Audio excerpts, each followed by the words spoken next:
I would like to call the Carlisle School Committee meeting to order. And the light's on. Is the light on? Yes, we're recording. Hopefully we are being recorded. So the first agenda item is a public hearing procedure. I will be presiding over the public hearing today on the fiscal 2020 school budget. The purpose of this public hearing is to invite comments from the members of the public regarding the fiscal 2020 school budget hearing that is pending before this school committee. The committee will hear comments from persons present who wish to speak for, against, or neither for nor against the fiscal 2020 school budget. Once the public hearing has commenced, there can be no motions or votes until the hearing has officially concluded. Is that all I need to read now, or do we read the rest of it? The chair will entertain a motion to open the public hearing on the fiscal 2020 school budget. So moved. Second. Okay, roll call vote, please. Gambino, aye. Stores, aye. Modell, aye. Kablatsky, aye. Lear, aye. Very good. Unanimous. Good start. Okay. Is there anyone, do we do all this before we present? Just comments on that? I think the comments are After. Jim, who's going to talk about, Okay. right? Right. Okay. So now it's presented, as we presented in the past. Good evening. So today we're going to present the FY20 budget proposal. Things have not changed much in the presentation since we went before the Finance Committee, so we'll just walk through it together. Again, we just wanted to talk briefly about the district objectives, the foundation on which all of our work is built. Our three objectives are providing a rich, rigorous, and relevant curriculum for our students, building a community of respect and inclusion in a safe and healthy learning environment, and ensuring equity and excellence in learning. Now, we are going to briefly walk through how these impact our budget proposal as we move forward. As we know, class size is directly related to student achievement. As we walk through our proposal for the budget for next year, this will be incorporated into our class sections. We do have guidelines in the district. For grades K through 12, we aim for having 18 or fewer students in each classroom. Grades 3 through 5, 21 or fewer. In our middle school, we benefit from the transitional model. In 5th grade, we have the dyad model. And in 6th, 7th, and 8th, we have our disciplinary core teachers, math, science, social studies, and English language arts teaching each section. We also offer a very diverse curriculum program: art, music, French, Spanish, Chinese, engineering, PE, health, library, media coding. We have a variety of courses. So all this contributes to the cost of bringing this program to our students. Then we're working on building a community of respect and inclusion. So this requires supports and programming also, which also require funding. Our social emotional programs have expanded over the past few years, so we're cost program-wise, but we're also very proud of the school psychologists and the work they do, elementary, rise, and middle school psychologists. We have a BCBA who's here to support our students and their families.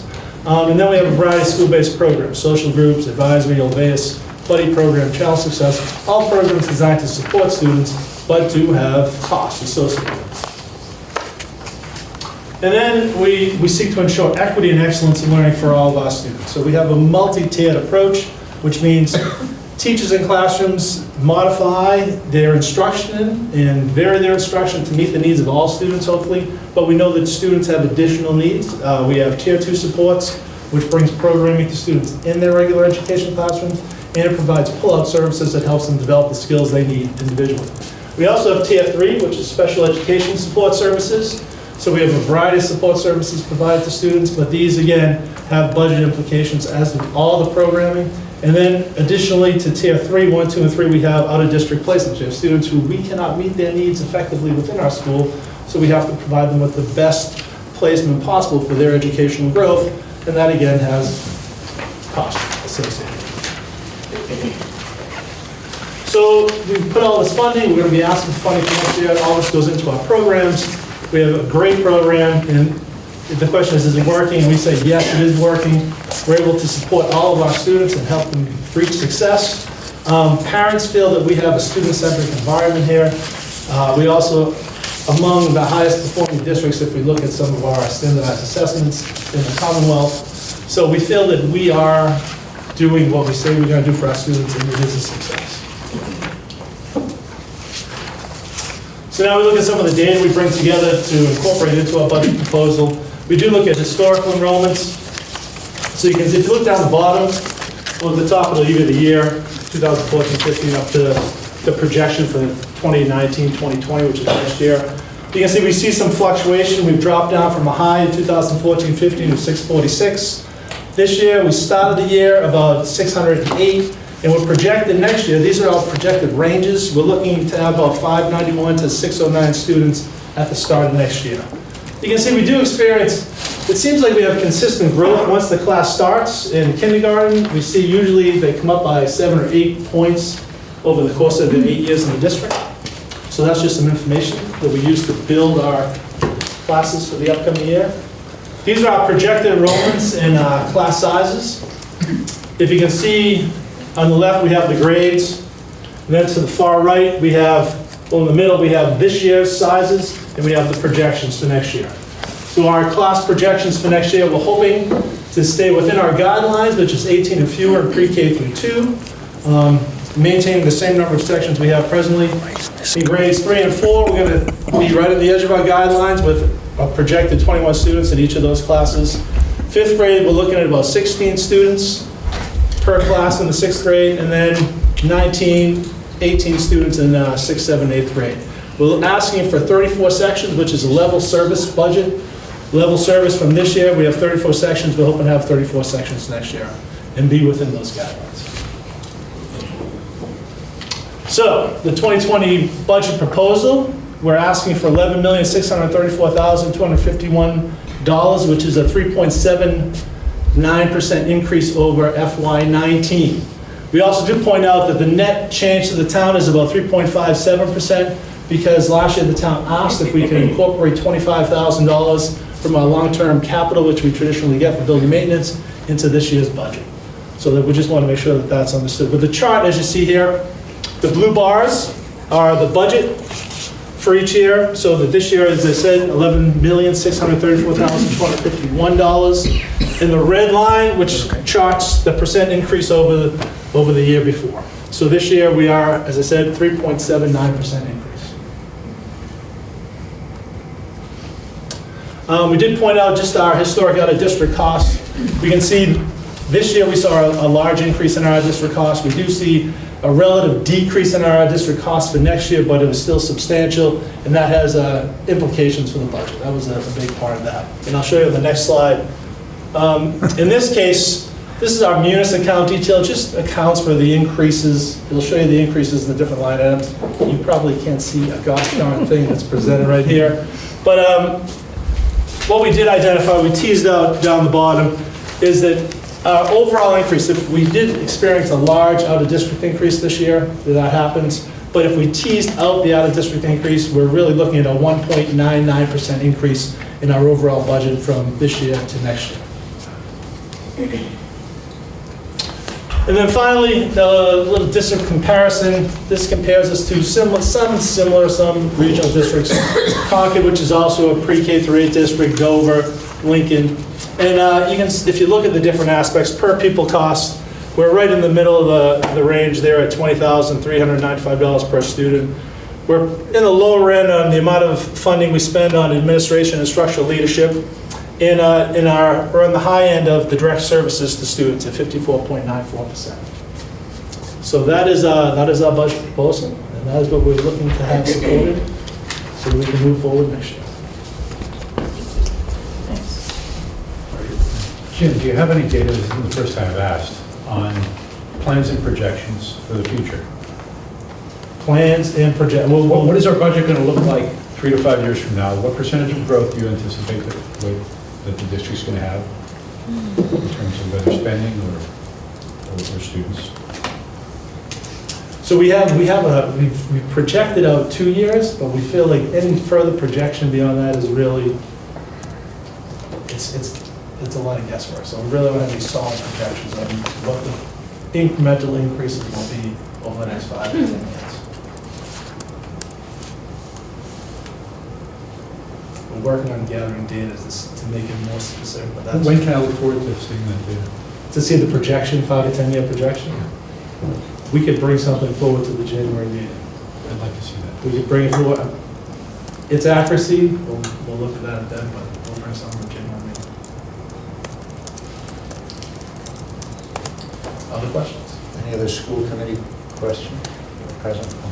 So, Yeah. I haven't participated in the FinCom discussions. Any feedback from them? Well, I can read you what Scott Triola, the chair, well, he's not chair anymore, but, well, Scott is the liaison for school committee. This came this afternoon, actually a couple hours ago. I wanted to give you a quick update.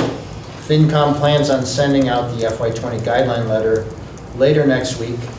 And FinCom will be meeting on Monday, this coming Monday, to further discuss the budget guidelines for town departments, including CPS and CCRSD.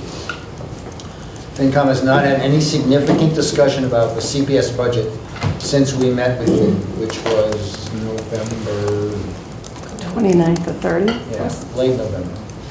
And I expect this will be a point of focus, along with CCRSD, at our FinCom meeting next week. Didn't get an update from last night's CCRSD school committee meeting, so you guys can update us. But we expect a 5.3 increase to Carlisle in its FY20 budget based on their latest numbers and updated Concord FinCom guideline. So I remind us, we were at 3, what are we at? 2.7. Okay, so we're less. Okay, on the health benefit side, we're budgeting another 10% increase in rates for FY20. Let me know the outcome of the school committee budget discussion and vote tonight. I will forward you the agenda for our FinCom meeting on Monday, in case you or someone from CPS wants to attend, of course. Someone will definitely attend. So I think we did meet with FinCom 2-3 weeks ago. We presented this, and they had a few questions. I don't recall any substantive questions particularly. You could give us an update. You might as well now give us an update on. So we voted a budget last night that's 5 point, yeah, I was gonna say 5.63, but it might be 5 plus, 5% plus. Okay, which is what he The expects. the Carlisle. To the Carlisle share, Right, yes. the Carlisle share. Yeah. So what FinCom would like, which is what we're doing, is we'll take a vote at the end of the meeting in our normal voting, and if we vote to approve this budget, then they'll know that we've approved it, and that will be another step forward when we discuss it with FinCom on Monday. Then they'll tailor their guideline. Many of you who follow these things, or those who follow, will recall that last year they gave us a little cut, I think $50,000. Not particularly based on any logic that I could determine, just, kind of a little cutting here and there. And we made it work, so, it's not beyond the possible that they'll do so again. But they have to put this piece, which is the biggest single piece in the town budget, into the mosaic of all the other requests. That's their job. And, if we don't like the guideline when it comes out, then we have another round of negotiations in January, which I'm sure they expect. But at the end of the day, this piece, this 11-something million has to tuck inside the roughly $30 million town budget, period. The region was 5.63. 5.63. For our share. Yeah. So that's where that is, yes. No, I was going to go back to your comment on FinCom. The message we got at the region is all about sustainability, right? Everybody's on What that. everybody's talking about. Everybody's on that. So, okay. All right, any more school committee comments on the budget? You look like you. No, Not you, Christine, Vice Chairman. In light of other things going on in town, I just want to share a perspective on it. Sure. Which is that this is going to drive a wedge. We've got, overall, the town does not experiencing significant growth in its tax rolls. Right, correct. And its population. Yeah. And citizens, some are fixed income, some are variable, but consumer price index moving at about 2%, it's up to its Fed target, could see can afford a trajectory of 2%. With the region coming in at 5 and us coming in over 3, what that does is force down everything else in town, which has the unfortunate effect of driving divisions. Well, I'm with you till the last sentence. I think I think there's no question that in this roughly zero growth, Carlisle, I don't want to give a civics 101, but Carlisle has essentially no industry. So if it has no new starts in housing and they're negligible starts, it's stuck at Prop 2.5, which is 2.5%. So the degree to which any department comes in higher than 2.5%, then, to your point, if it's a zero-sum game, somebody's got to give something up. And nobody is giving anything up. Everybody's got their own, priorities, and I don't know the budgets like I used to, but I'm sure they're all, north of 2.5. So Yeah. they have to decide. And to speak to that, the ratio of school-age children to seniors in this town continues to change. And Right, so they have to balance on it. We've got beautiful new school building, but the other buildings in town are rapidly deteriorating and need funding. Right, but I agree. The way I think we can steer through this rough time over the next Yeah. year is only by looking past the next year. And saying beyond that is good, that's hence your question. Yes. And I think that's a good philosophy. And I think we should adopt that. But I don't, honestly speaking, budgets are fairly inelastic to the school population until you get to really dramatic changes, right? Buildings are buildings, and we see the class size model, maybe we drop a section here and there, but, it's a lot of kids that have to not be here for material changes. So I think it's up to us and the other committees in town to not make it adversarial and not drive a wedge. I think that's our job as elected officials in the town. And I take that responsibility personally quite seriously. There's no question the numbers are going to stress the system, and I think we have to see how that looks. So, I agree. I'd like to turn to the public part of the public hearing. Is there anyone from the public that wishes to speak in favor of the budget just presented? Wow, okay. Is there anyone from the public that wishes to speak in opposition? Is there anyone from the public that wishes to speak neither for nor against, but wishes to offer additional information? Yes, ma'am. I'm curious as to how you can make a budget when there is not a current teacher contract in effect. Yes, that's a very good question. Can you give your name to Cynthia, please? Cheryl Hay? That's a very good question, Cheryl. All we can do, because there isn't one in effect, is we made an estimate of what we thought the first year's increase would be. And that same has been expressed to the bargaining unit. Any other comments? Yes. Build on Ms. Hayes' statement. Please identify yourself. Camellia Rochefort, Brook Street. Okay. To build on Ms. Hayes' statement, did the school committee prepare a secondary budget? No, we did not prepare a secondary. Are There's there- not a process where that would be possible. I think the budget's on a timeline. We take our best guess at everything. SPED is another one. We don't know which children will require which services. We don't revise the budget. That's one of the constraints we live with, is situations change and we don't have the flexibility in a town financing situation to change it. We have to live with a number that is in fact, to Josh's point, it may not even be the number we want. There may be, 2 months from now, it may be a completely different number that we're forced to abide by. Yes, I support your statement, Mr. Modell, that special education costs are not predictable. We all know that. However, you do have a predictable part of the budget, which is the request by the teachers we are not familiar with. And so, given the predictability of that request, if I were in your position, I would request the business manager to build a budget taking that into account. But what would one do with that piece of information? We have to eventually take our best guess at what we think will be the budget. We have to present it to finance. Finance has to either accept it or negotiate a different number, and then we have our number. Well, then maybe we can both agree that some of us are more prudent than others. Perhaps that is true. Susan, did you have a comment? I did not. We did our best estimate. You raised your hand, that's right. No. May I respond to this comment? Yes, of course. So the process we regularly follow, and I think we'd like to stick to, is that we present a single number to town meeting. Town meeting gives it a thumbs up, thumbs down. We generally in town work to get the support of the selectmen and the finance committee, as well as any other committees that are relevant to the article that supports the schools. That there requires some negotiation. The finance committee would like to drive the whole town to 2%, with 1/3 of the budget in the region at 5+. That's going to be hard, no matter what you do for the rest of the town and for the school. So there's negotiation involved.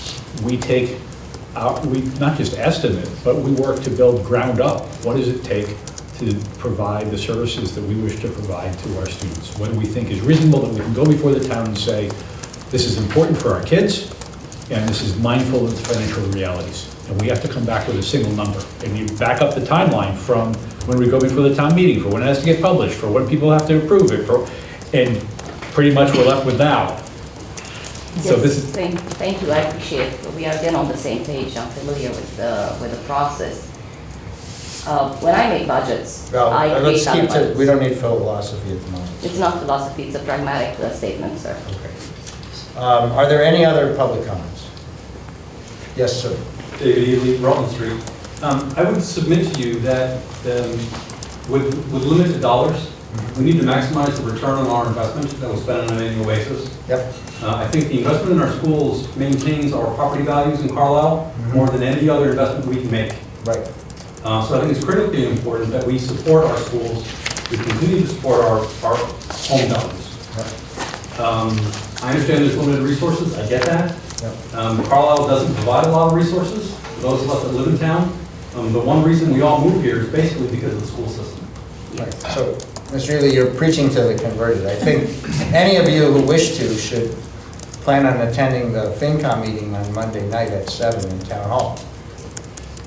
I feel occasionally that I'm characterized as an advocate for the FinCom. I am not. I'm an advocate for the schools. But Josh and I come from a town government environment, and we deal with this stuff. So we're happy to get support. And support comes through letters to the mosquito and showing up at meetings, not just this meeting, but the meetings where those decisions are made, Board of Selectmen, Finance Committee, and advocating. I think we all, everyone in this room, I think, is here because we're supporters of the school. So I completely support your view. Anyone else? Okay. Having heard all comments, the public hearing on the fiscal 2020 school budget is now closed. I entertain a motion to close the hearing. so moved. Second. Roll call vote. Gambino, aye? Stories aye. Modell, aye. Kablatsky, aye. There, aye. Very good. Okay, the hearing is now closed, and we will open the regular part of the school committee meeting with public comments. Again, not comments, please, on the budget, but if you have other comments. And seeing none, let's move to review and approve the minutes of November 14th. I'll make a motion to approve the minutes, the meeting minutes of November 14th, 2018. Second. Discussion? I had a bunch of edits, couple just If they're minor, typo you things can that I just, will, send them I, to Nancy's way. I think they are. I don't think that there's anything particularly. Sorry. No. I'll get into you, Nancy. Nothing, little stuff. I have a little thing too. You forgot a few letters in my name. That's Mr. Cabosi? Which ones? When I was Which reading letters? it, I saw that and I couldn't find it. Oh, Sorry about that, John. I'll give it to you after, just because I got his name. Mr. Cabosi, any other comments? Keeping it brief. There it is. Okay. Christine Lear? You can't screw up Lear, it's only 4 letters. Well, You can try. Yeah, okay. Okay, so no further discussion? Voice vote, all in favor? Aye. Motion passes, very good. Okay. Very briefly, I think, because we have a lot stacked up, we wanted to discuss the mistake room project. And I think, Susie, you're here. Well, that's why you're here, I thought. right? All No. grants. No, all grants. Oh, the CF grants. I'm sorry, I- not the mistake. I'd be happy to try to. Well, we're gonna have that. Let's do the grants. So you. My mistake.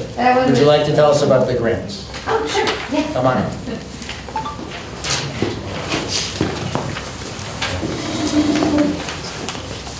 Hi, Susie Shaw, I'm co-chair of CEF and I'm Captain Wilson.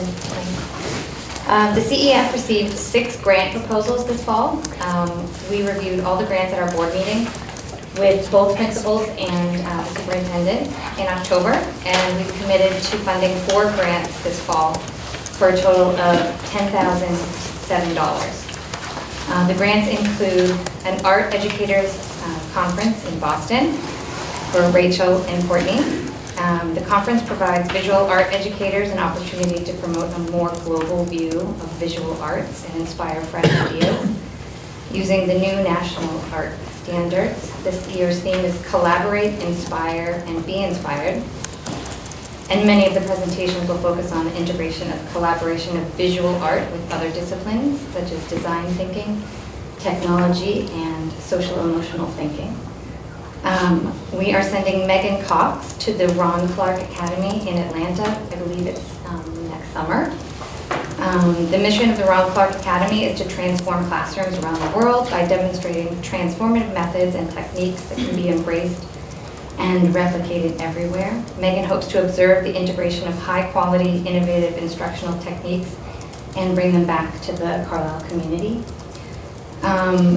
I believe she already went, Michelle Hardiman, the NAEYC Early Childhood Educators Conference. That happened Did already? remember, yeah.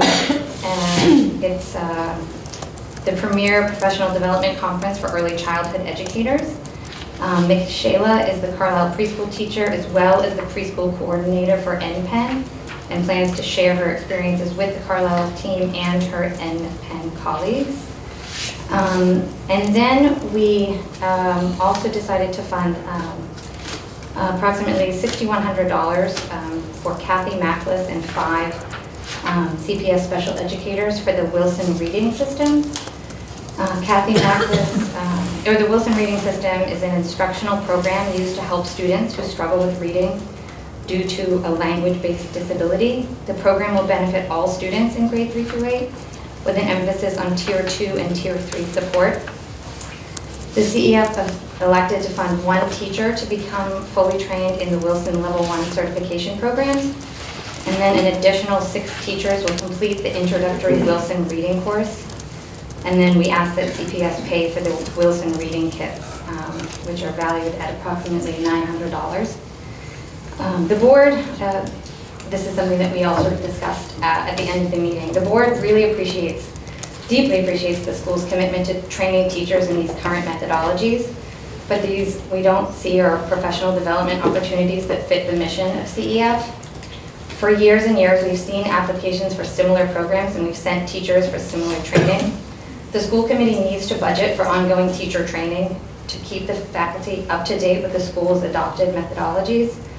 Trainings like the Wilson Reading System are critical to our teachers and students' successes, but the CEF feels that it is the school's responsibility to provide funding for these necessary programs. We understand that budgets are planned far in advance, but it might be prudent to account for anticipated funds as the need for specialized teacher trainings increase.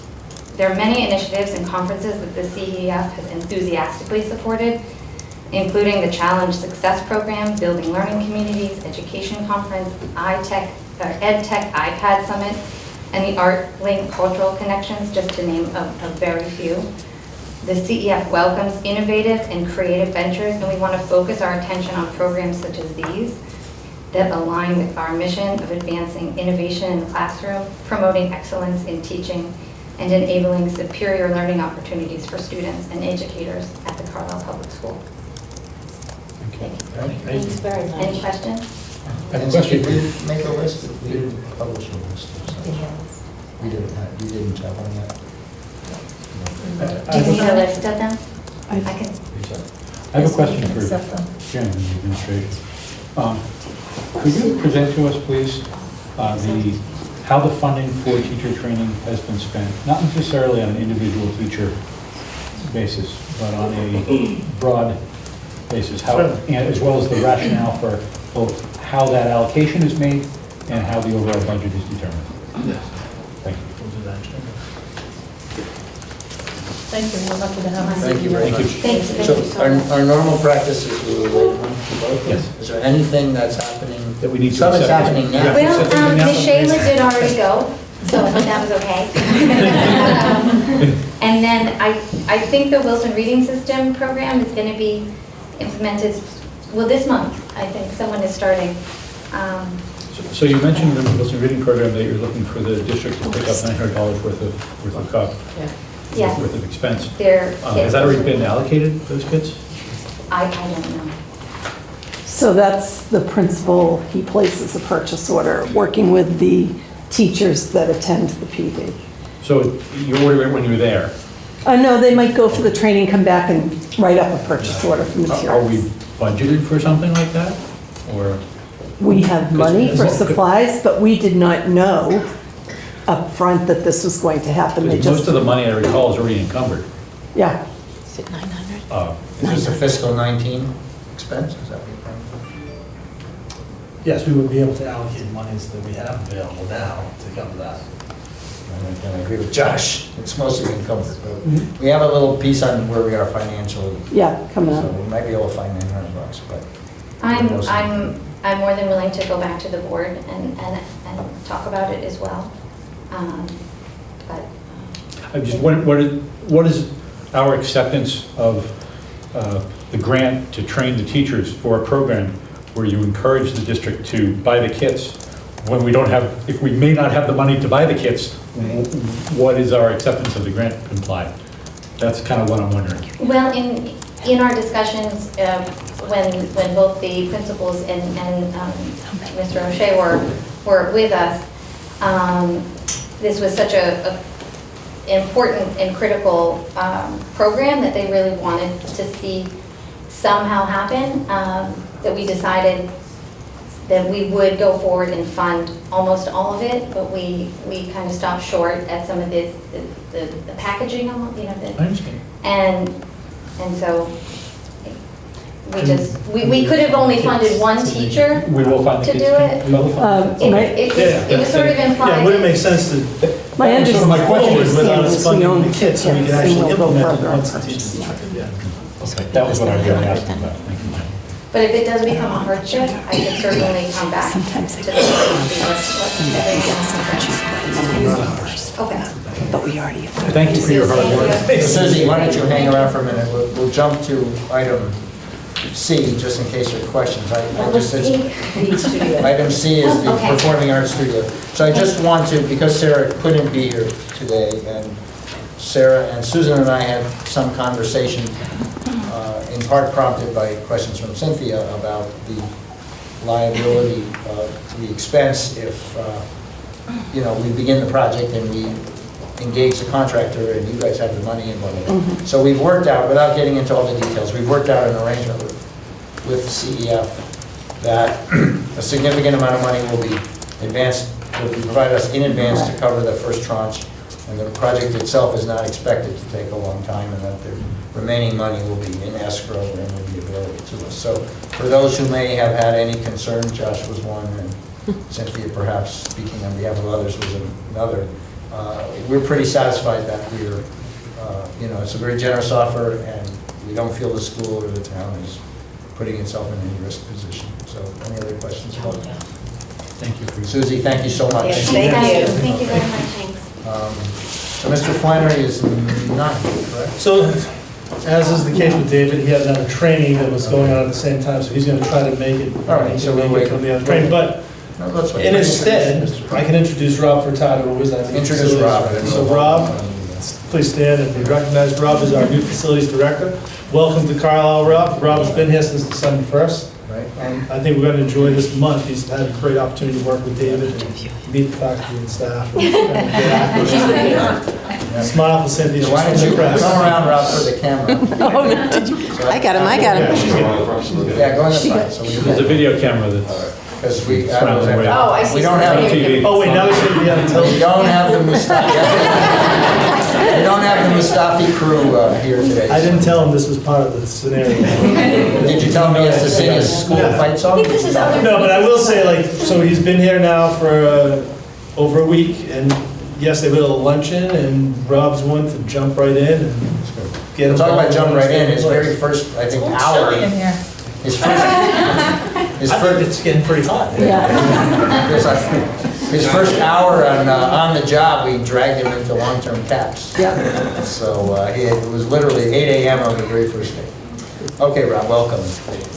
Okay, moving on, I think the next one is the, what's that?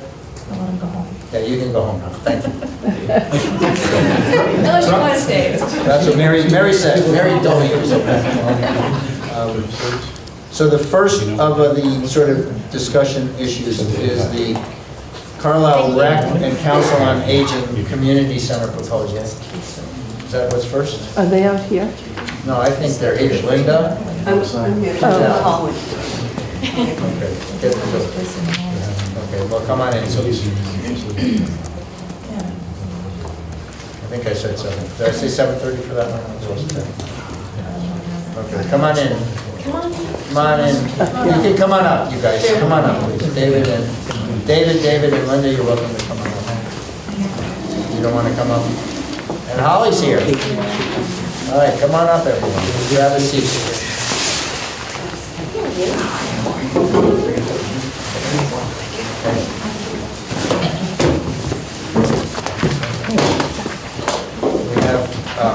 We have a few extra copies of the, David, what you're going to talk to us. David, why don't you come on up, because I think you're going to speak to it. You can give a copy to Cynthia. Do you have a copy, Cynthia? I think I got one. Okay. Thanks. So we've got David Klein, Director of Council on Aging, and Peter Best. Peter Best is representing RecCom, very good. Your community at large, expert at large. I see Holly for RecCom and Linda for COA, or just, Linda, are you representing anyone yet? Board of Health. Board of Health, okay. So maybe, David, do you want to just touch on this? You don't have to read the whole thing. Yeah. Touch on the high point. Linda's here at Board of Health, but she also was sort of the lead on the Chenal grant application, so supervising the two different uses to which the grant was granted for. So basically, we're here because the idea came possibly using part of the Spalding Field as a site, possible site for a community center. And the reason we're raising the question now is because we've gotten this grant of $12,000 to do a feasibility study for a community center. The original focus was on the rear part of 338 Bedford Road, the ground purchased for possible uses for recreation or a community center. My involvement in this was basically to get RecCom and COA together and on the same page. And RecCom raised the possibility of Spalding, because of its proximity to the school, the after-school programs for middle school students and lower grade and elementary students, having proximity where kids can walk to something was important to them. And 338 Bedford Road is too far for some of the younger kids. So we're here to see if, not to sort of have you say, yes, go ahead, do it, but that you would be open to considering it, obviously dependent on your other uses of that field, primarily I think for phys ed classes. And the idea would be we just granted we're working on negotiating a contract with the architect firm that we picked to do the feasibility study, and we want to get going very quickly, and don't want to, we have a limited budget and don't want them to spend money looking at a site that going to turn out not to be feasible from your perspective. Do you think, because what I understood from Jerry Norman was that there really isn't sufficient money in the 12,000 to do a proper job at evaluating 2 sites? Actually, I think probably 60% or so of the work that they will do will have to do with programming and figuring out how much space you need, and, whether that, whatever the square footage you need for a building and parking, whether it's in one site or another, doesn't matter much, and I think the ability to reconfigure things for a specific site is relatively simple for them. But we do think that it's likely that RecCom and Council on Aging may kick in some more money to get it to a number where they can. We actually brought the subject up when we interviewed the architectural firm that we picked, and they were perfectly comfortable with looking at Abacus. They were perfectly comfortable with looking at 2 sites. I think, we will have a discussion about whether it's practical from a programmatic standpoint to use Spalding. It's really a lot of stuff going on there. But I have kind of a geological, hydrological concern because of where it is, the dip, and it's wet.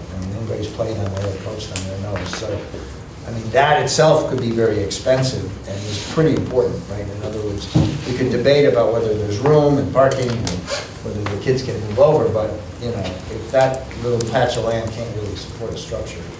Well, one of the thoughts, as I said in this little summary, was that's all true, but it's also a very valuable piece of land in terms of its proximity to you and everything else here, and so it might behoove the town to actually fix it. That will increase, there's a cost. Oh, no, yes, there's a cost. All I'm saying, David, is there room in this study to do that kind of thing? No, I think that requires engineering. There may be sort of a rudimentary, just to determine whether it's going to be feasible to do that at all.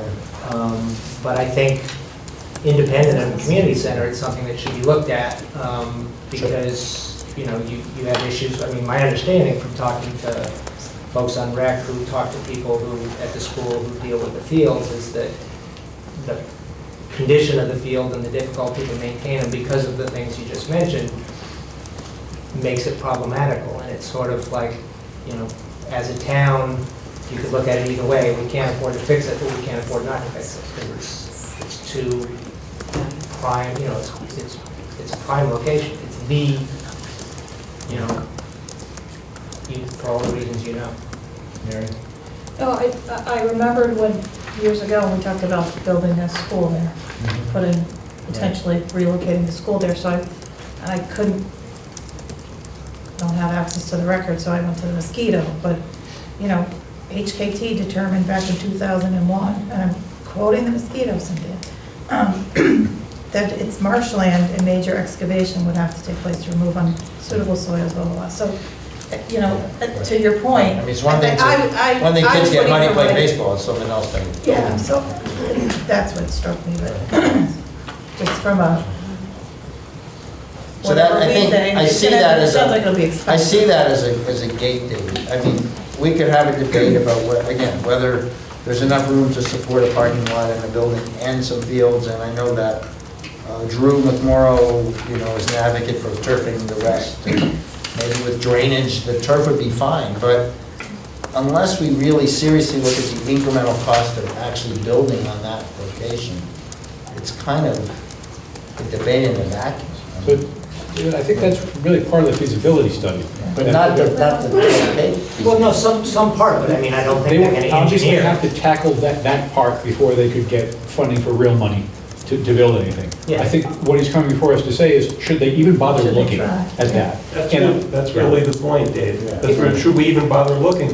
That's fair. And why, and unless you are absolutely adamantly against it, then why not look at it? Right. Or I put it a different way. We may have certain reasons why we think it's a good idea and reasons why we think it's not a good idea. And boundaries beyond which we'd ask you to, if you're going to use it, stick to these boundaries. So if we can describe those to you, what we have in mind, this isn't formal blessing the project, but it's giving you an area in which you could work and then look to say can't be done, might be able to be done, and decide how to go forward. Well, and conversely, one of the major pieces of the feasibility study will give us a recommended square footage For the which? For the building, which, and, you know, depending on the property that the building is on, it could be a one-story building or a multi-story building. And that would be key too, but that would also take into account what the school committee is thinking about. So my view, to jump right into it, I see advantages to having a community center in town. I see advantages to having it proximal to the school, so that the kids can use it after school. I think that'd be great. On the other hand, we heavily rely on Spalding for our phys ed. We're such a green town, we have a blacktop for the kids to play on at recess. You know, it's nice that we have Spalding there, that's the field for the school. I understand that there might be some areas in which it could be expanded and moved in different directions. Aside from the fact that parts of it are wet and have to be excavated, I think just put a stake in the ground. From my perspective, if you can keep the same square footage of playing area and satisfy the community center needs, that looks like it would be a good thing. If it's a significant reduction in square footage of playing area, not so good for the school. How, I guess, building on that, maybe, I don't know if Chris or any of you want to weigh in on the use of the field. Is the whole thing used, or the back end kind of not so used? I think we use as much as is usable. Right? So there's a front end that's usable for Yeah. PE classes, field day activities, for Right. baseball games. We have the back side that's softball, and field hockey, but it becomes unusable. Like field hockey, you're afraid of losing a leg as you fall into one of those pots. So I mean, the front side is the area that is best, right? And that sounds like that would be the place that would be used. I have some perspective about this. You know, one of the things that I realized is when we have after-school programs, I understand that having it near the school and being able to walk there sounds like it would be desirable, but in reality, when the kids are signed up for an after-school program, we already have the infrastructure in place, the buses, to get them there. Right now, kids are bused Yeah, I don't to think their it's so formal. I mean, I Kids guess, are bused to their after-school programs now, so the Carlisle Kids House has 2 buses that regularly drop off. If we have a community center, I would envision that the buses would be taking those kids that are signed up for an after-school program and being met there. I mean, Linda, I would also say that, busing is going to be the preferred mode of getting them to that location because, well, we're in New England. It could be pouring rain. You could have 3 feet of snow, in the woods. tough in New England. To tread, schlep through the woods there to get to the site. And I would say, absolutely, the school 100%, needs that for PE. I mean, there is no other adjacent property but where let's teachers- separate those two issues. where teachers, can conduct PE classes, field day, these other activities, and then the town relies heavily on those fields. We have this, not only does the school have softball team, baseball team, field hockey team that makes use of those fields. That Spalding area has 2 baseball fields, a softball field, and a general use field. Now, the discussion about the condition of those fields is a separate discussion, and we've known for a long time that it needs to be maintained, repaired and maintained, and that's going to require an investment of money. But it's not only the school that relies heavily That's a on good it, point, right. but it's the town athletics, Concord Carlisle Youth Baseball, Concord Carlisle Youth Soccer, softball team. So, and in fact, when those are in session, there's some competition about, booking those fields and so to say that we would shrink them primarily because of its proximity to the school, No, it's a I fair would issue. argue that actually its proximity to the school makes it more important to keep it for school use. But let me let Holly weigh in. I just wanted to speak to the after-school programming. Right now, the school has been generous enough to let us use the brick building. And the after-school programs that I do offer, 5 days a week, I do have classes that use the brick building. So if we had a community center that was in close proximity to the school, that would be able to expand upon the number of programs that we could offer. Because right now, I can only offer 1 class immediately after school. The instructor of the program meets the kids at the school and we walk over to the brick building. So it goes beyond the Carlisle Kids House and where there's busing, which is great. But this would be programming. Absolutely. A community center would allow RecCom to expand its offerings, and you have a lot of kids going. I would still say that the preferred mode of getting them there would be on the buses. I would say walking, as opposed to busing is definitely the preferred mode for the kids. Well, the thing about the golf property is quite walkable. It's I thought you were talking about rain and snow and stuff. Well, Yeah. when I mean, it's for the older together, kids, right, yes. that's why the buses are the preferred mode, but kids regularly walk from the school to Clark Farm for field trips. Right. Kids Not the little regularly kids. walk to Kimball's, the little Yeah. kids, yes, the elementary kids walk. So guys, we have a lot to do tonight, so I think we all kind of understand, right? I'd like There's, to address Melinda's comment a Yeah. little different way. I don't think that busing is a viable option for a few reasons. First of all, we don't offer busing for no charge to a quarter of our students. We charge them for the buses and not everybody signs up for it. Secondly, if you've been by, and I'm sure you have in the afternoons by the library on a nice day, that's where the kids are hanging out, or they're at Ferns.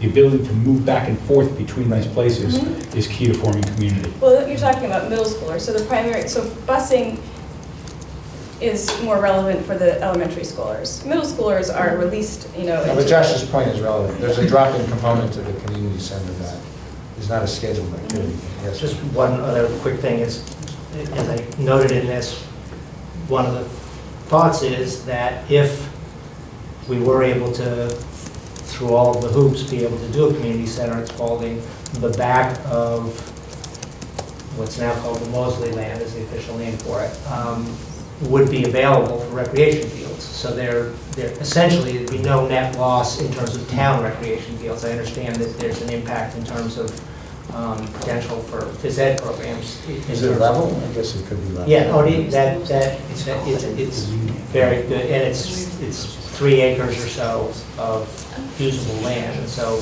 A little the far for net. field day, though. What? A little far for field day. Yeah, no, for field day, No, yes, but it's just but it's, a- in terms of the youth sports teams and Concord Carlisle youth sports teams, one of the things about Spalding that I came to be aware of through working on the rec fields review that we did 4 or 5 years ago when the Banda Davis housing thing came up, was that you can't actually use all of the fields at Spalding at once when you're dealing with baseball and softball, because the outfields overlap and you can't have soccer while those are going on and things. So having a separate field in terms of some uses would actually be better than Spalding. But again, we understand that there are all these issues. The question is whether you could get information from the phys ed teachers that if, for example, you had half of Spalding for phys ed during the day, whether for all the other uses, fields elsewhere or Banda Davis would make it work, or if you absolutely need, to some degree, it's hard to say you need all the rest of it because you can't use half of it now because Depends on the weather. That's right. well, not just the weather, but you're actually putting kids at risk because Is that Margaret? sinkholes and stuff. It is I I. recognize Ms. Hagel. It is I, Margaret Heigl, PE, AD, whatever. Thank you, Mrs. Gambino, because all of what you said is extremely accurate and very well laid out. There was a study done, about 5 years ago. Maybe you could access that about the usage of the fields, because we gave significant data and information to the people who did this study from the town about how to efficiently use Spalding Field. And the needs of the field were brought up. They're brought up every year, every season. And our PE program relies heavily on Spalding Field, and our athletic programs also rely heavily, as well as the town programs. Not just Carlisle, but Concord as well, like you said, Mrs. Gambino.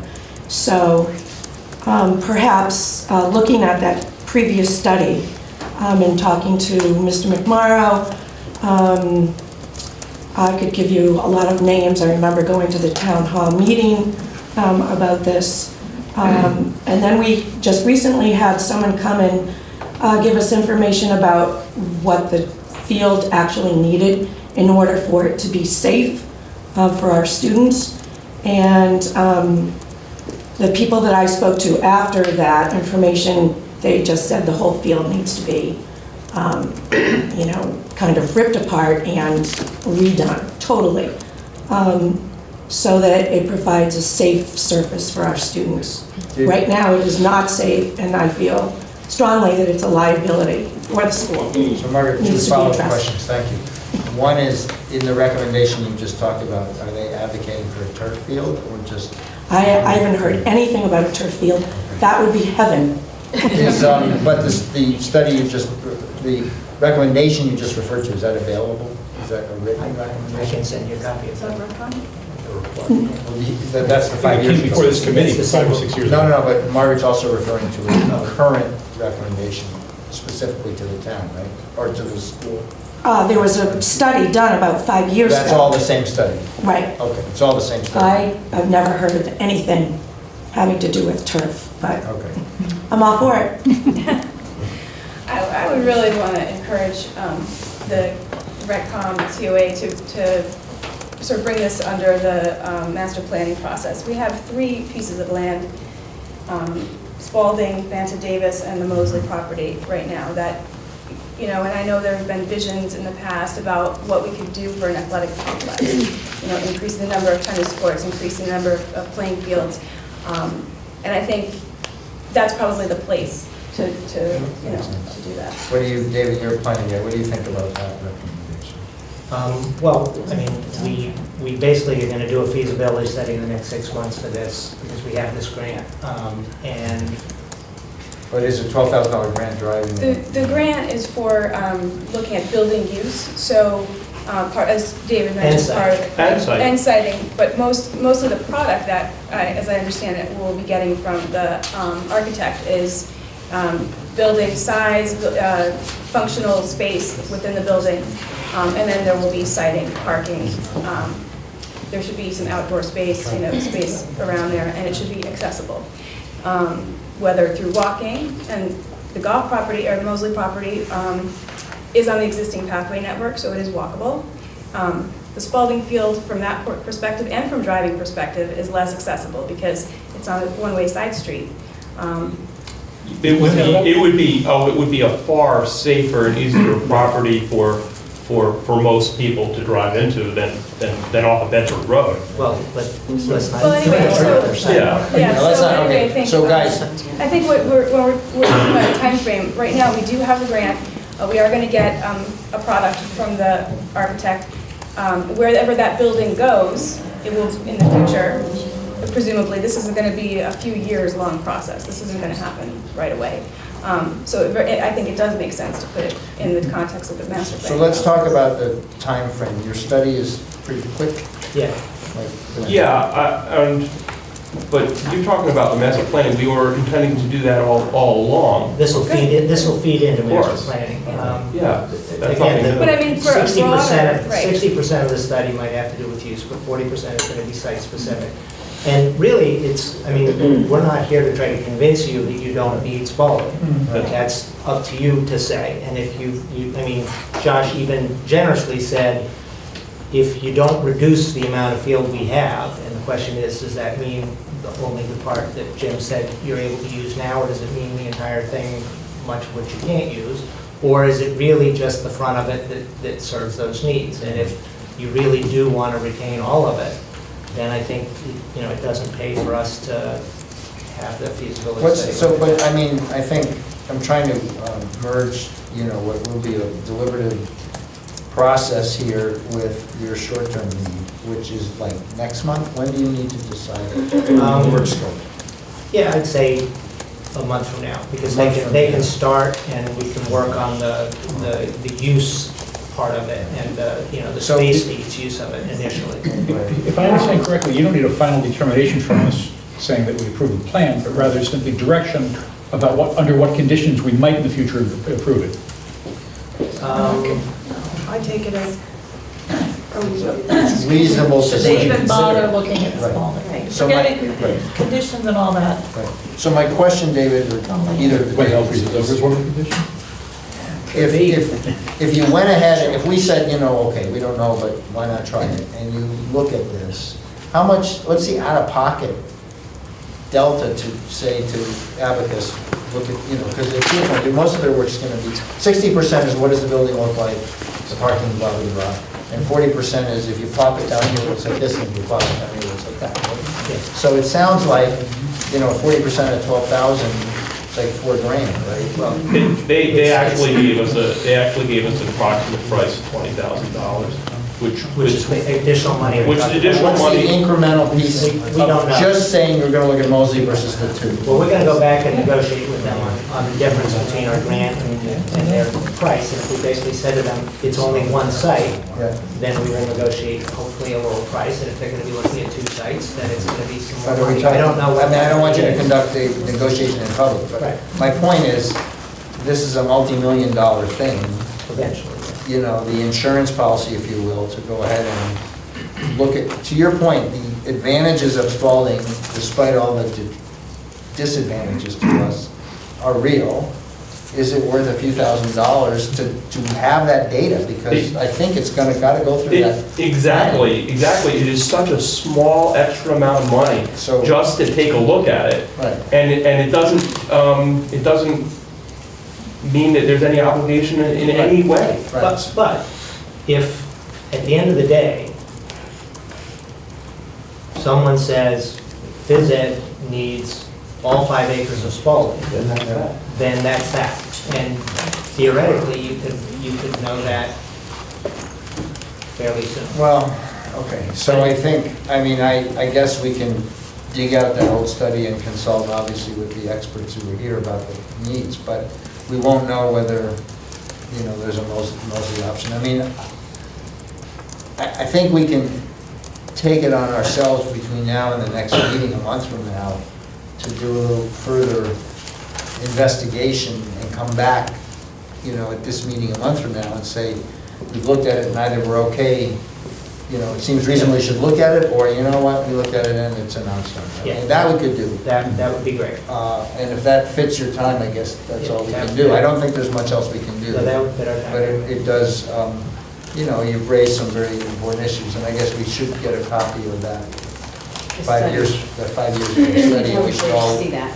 look at it, and then we need to talk to, you know, the phys ed department in some detail about I can send that to you. It broadly, you know, looks at the entire town's rec needs, and it has some flaws, but it at least is, you'll have Who it. conducted the study? Gail. Gail, oh, okay. All right, so, thank you for coming. Thanks Thank for you. that.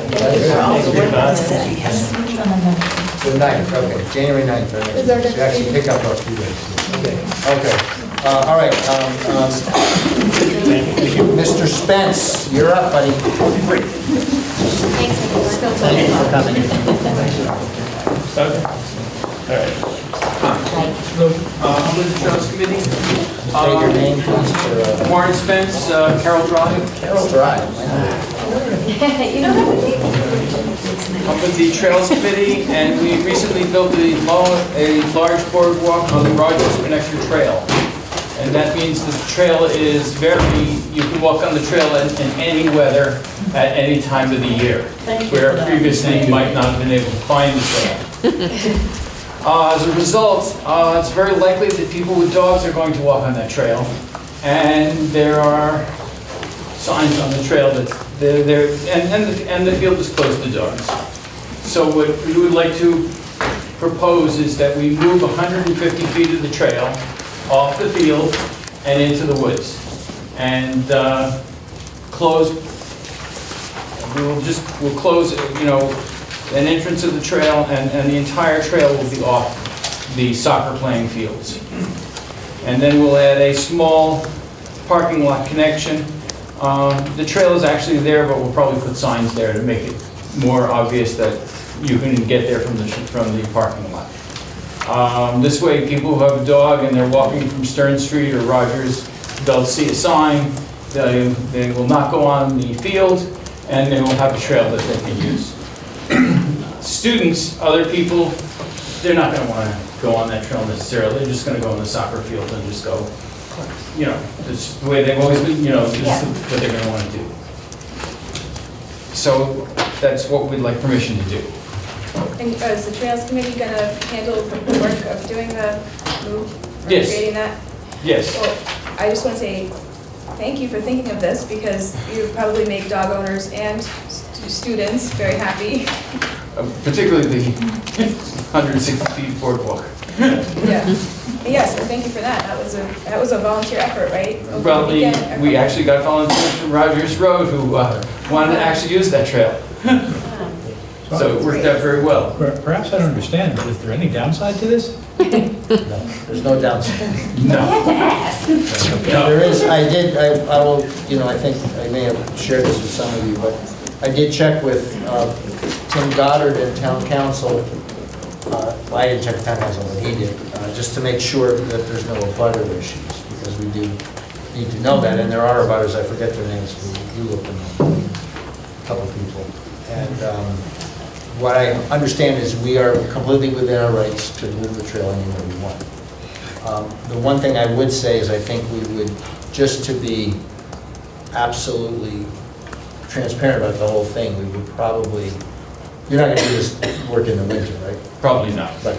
So I think in next meeting, assuming we agree that it's a great idea, we will hold a little hearing. I haven't figured out those mechanics, but we'll have a hearing and we'll invite the abutters to hear the plan and make sure that they, don't have any issues that we're unaware of. And that's the only thing that I can think of. So that's my 2 cents. Okay. But I thank the Trails Committee. I think they do a great job. We all benefit. So anybody have any That's great. comments? Thank you. Okay. So we will not vote this time. Okay. We don't vote usually this time, but we will make sure we address the abutter issues. I'll have to get some help And from we'll council. put the Trails Committee on the next, Absolutely. and we'll get notified. Yep, you will absolutely be notified. Great. Thank you, Warren. Thank you very much. Have a great night. Amen. Okay. I think next we have the Energy Task Force. Energy Task Force, I saw some people in the hall. Maybe,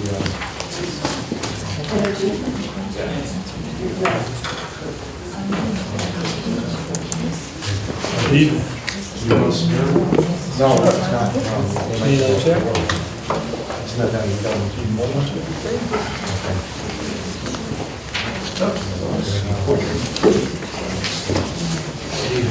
Good evening. I'm Bob Clark. Come up, Bill, you want to sit up? Come on up, you guys. A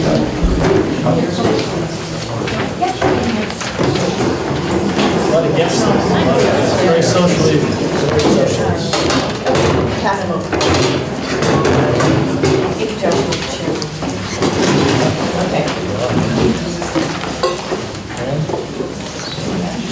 Can you guys each say who you are? Yeah, so I'm Bob Clark from the Energy Task Force and the Solar Working Group. ETF. And so is the solar working group part of the Energy Task Force? or separate? It's quite a while. Okay. Yes. Bill Russo from the Energy Task Group and the Solar Working Group, the first one. Rob Jackson, Director of Development, Ameresco. And what is Ameresco? We are a full owner-operator of renewable energy assets. How do you spell that? Ameresco. Thank you. To be a factor, project manager. For Ameresco? Shanty, with Ameresco. Okay, thank you. Do you have business cards you could leave with us just for the record? Yeah, we can for your. So we're name, name and affiliation. Oh, that's the cards. I do? You can copy, Nancy, you can copy these cards for us. Thank you. Thank you. All right, please proceed. So just to give some background, actually, so we were here about a year ago, talking to the school committee about solar, and we talked about exploring solar at 2 possible locations at the school property. One is a parking canopy under the parking lots, and the other was a possible ground mount system in the area between Spalding Field and the school. And so. You're one meeting, you're one session too late for this morning. I know you've had enough It's adjacent meetings. to. We're going to cover the field part. Adjacent to. It's not on Spalding Field. So this is kind of here to give you an update. So what happened since then, it's been a long process, but we created a request for proposal that went out in the spring, actually early summer, both looking at your two locations as well as the TV overlay district, including both the ground mount and a parking canopy at the overlay district. We had 3 companies that responded with valid proposals. We formed at that point a separate solar working group was formed under the direction of Tim Goddard, the administrator, to evaluate the proposals and try to get the proposals on an even playing field and then make recommendations. So the solar working group recommended Amoresco as having the most beneficial proposal in terms both of dollars and company qualifications.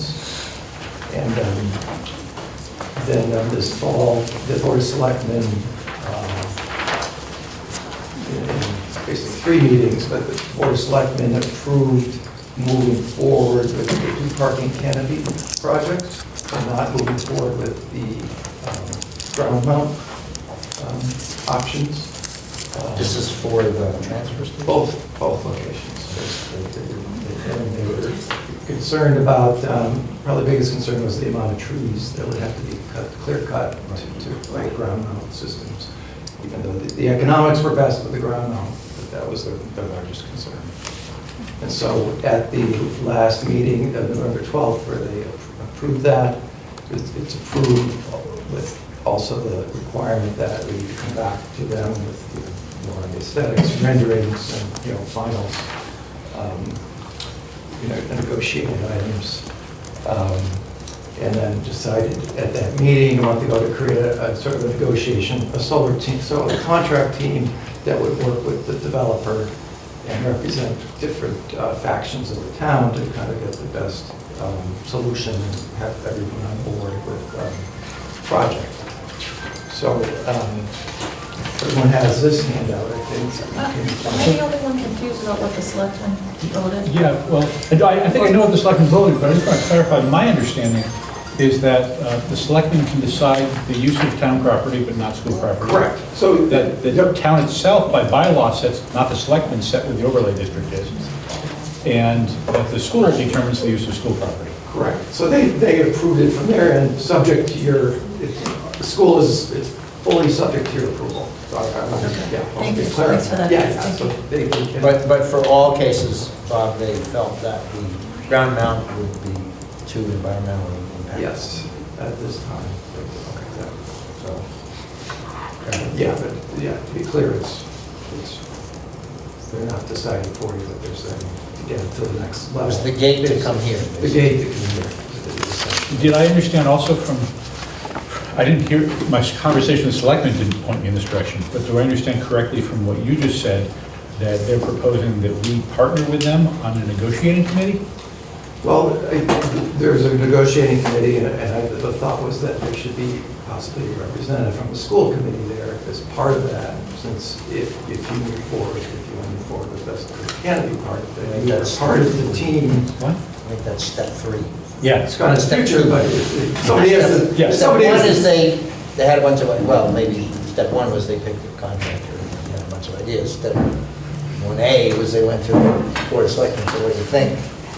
Selectmen said, well, look at these, don't look at these. 2 of which are our stuff. So question on this, are the contracts for perhaps DPW canopy and school parking lot canopy coupled? Or are they independent contracts? They would be independent contracts. So They're independent. why would we negotiate them together then? It's the same developers, in terms of meeting. More leverage. In terms of meeting as a developer, we don't want to have, most of the items for discussion will be the same between the 2 projects, other than, aesthetics looks, there'll be differences between the two sites. So it would make sense to have one meeting, one discussion, but obviously there's going to be some different requirements for obviously Gary Davis is going to have some thoughts over at the transfer station, and the school committee is going to have thoughts that apply to the parking lot here. So that was a good idea. You don't have to have somebody on the committee, it's just kind of offering that would let you to have as close a control. I mean, again, before we get to those mechanics, we need to discuss what you're proposing. So why don't you go to the details of... So I'm going to go to this handout here. And so we're on page, the fourth slide there. You have one screen. This thing that looks like The title is... Yeah, you're black and white. Looks like it's taken by a Soviet satellite. Yeah, unfortunately. It's a lot better in color. See the missiles. So it looks like that. Your copy. What is the title?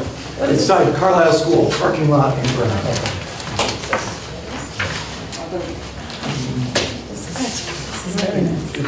Where'd you get that? Start, go back to the start. Color printer. Oh, that is it. Yeah.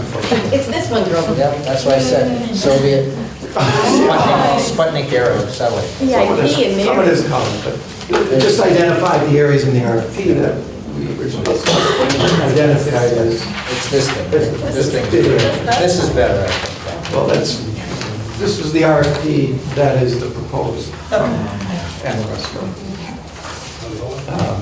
And there's, the next three slides really show sort of the three different proposed layouts by three different developers.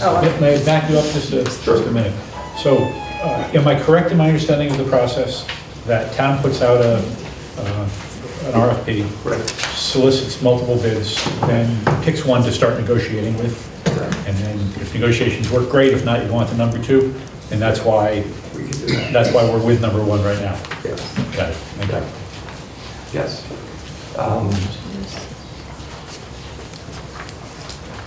So there's really three different layouts, as you can see, different layouts. In this case, Amoresco is company A. That's their layout. A, B, and C. And now maybe look at the handout that Rob gave you into more detail. And although he's showing you a ground mount, the ground mount is not. So, yeah, that was my question on the field side one. What does a canopy mounting look like? What's that?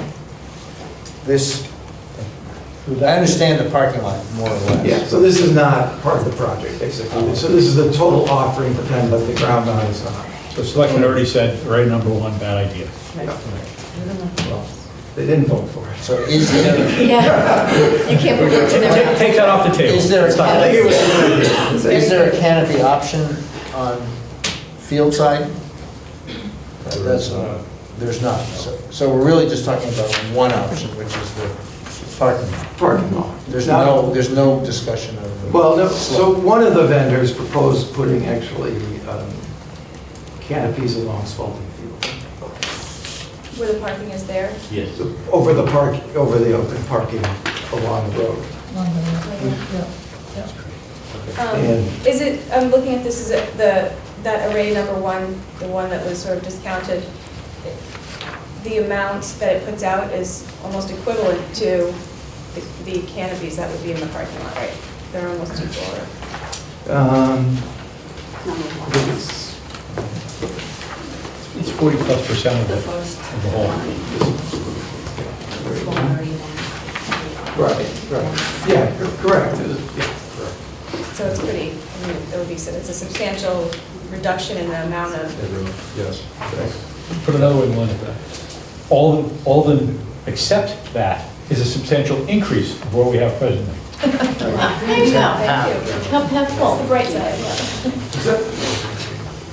It's, yeah. Well, personally, I like the dual use of the parking lot, you know, right now we're just using it for parking, it's not like it's especially, you know, aesthetically wonderful anyway, so to have it be a dual purpose. I have a few questions or concerns about it. Sorry, to continue presenting, or should I jump in with it? Let me continue. And so, so project advantages, this is slide number 8. So there would be covered parking, so reduced sun and snow exposure, possibly covered bus loading and unloading, with a proposed array up top. Revenue to the school and the town. There's two elements to the revenue. One is a lease payment for the use of the property. And it's based on some assumptions that have to be finalized, but right now it's $22,000 based on my assumptions of, say, block 3 incentive, which is just a certain amount of incentive, would be $22,500 a year of lease payment. In addition to that, there would be $11,277 payment in lieu of taxes. So what is How does that? Yeah, so that's, this is owned by the third party, Amoresco. the canopies are, The canopies are. and so we're leasing them, You're leasing them the land for them to we're leasing use. them the land, okay? They're selling the electricity, and getting that and paying a fixed lease payment. Now Okay. that property is now a private property, now it's taxable. Oh, you mean the canopy? The canopy Right, I is. see. So there would be some They pay in lieu of taxes. personal property taxes, and usually that's a payment in lieu of taxes, because it's hard to. And usually how it works is, basically these developers, they have a total payment that they can pay. How it divides up, I don't think they really care, they have a total amount. How they've broken it up is consistent with the other bidders as well, so. Okay, the third item is really reduction in greenhouse gases, which is significant, it's a climate impact. So, just for the school canopy, 635 megawatt hours per year, equivalent of 473 metric tons of CO2 not released during the year, taking 101 vehicles off the road, electric power for 79 houses, preservation of 3.9 acres of forest. So it's significant, and in Carlisle, we really don't have, publicly, we only have the 10 kW small system out of the school that we finance through the grant, but the school actually owns municipal solar in the town. So we've asked Amoresco to attend to sort of be able to answer questions or questions about aesthetics, generally, but the caveat is we have not met with them formally. So if it's any specific that might be in the contract, that's preliminary at this point, scheduled in there. So that's where we're at. So I have a few questions, if I may. First is the canopy much of it would be over the school parking lot. As you're probably aware, the school parking lot is nearing the end of its useful life. And it will be in the next 5 years, probably time to pave it. Does this project contemplate including paving the parking lot? It is not at this time. It includes, I mean, we can look at that, but it assumes that, we would use the existing site conditions as is. Is it possible to pave with the canopy in place? It is, yeah.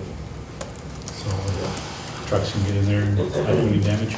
Yes. It would be That silly. is a little more. It would be silly not to The cost of prepave paving it. would be higher too, based on the. So there's no, I mean, that was something that we've been asking. I realize it's not Amoresco's issue, but it's been brought to the Energy Task Force's attention starting 2 years ago and repeatedly ever since. If you're taking on school parking lot, you gotta pave it first.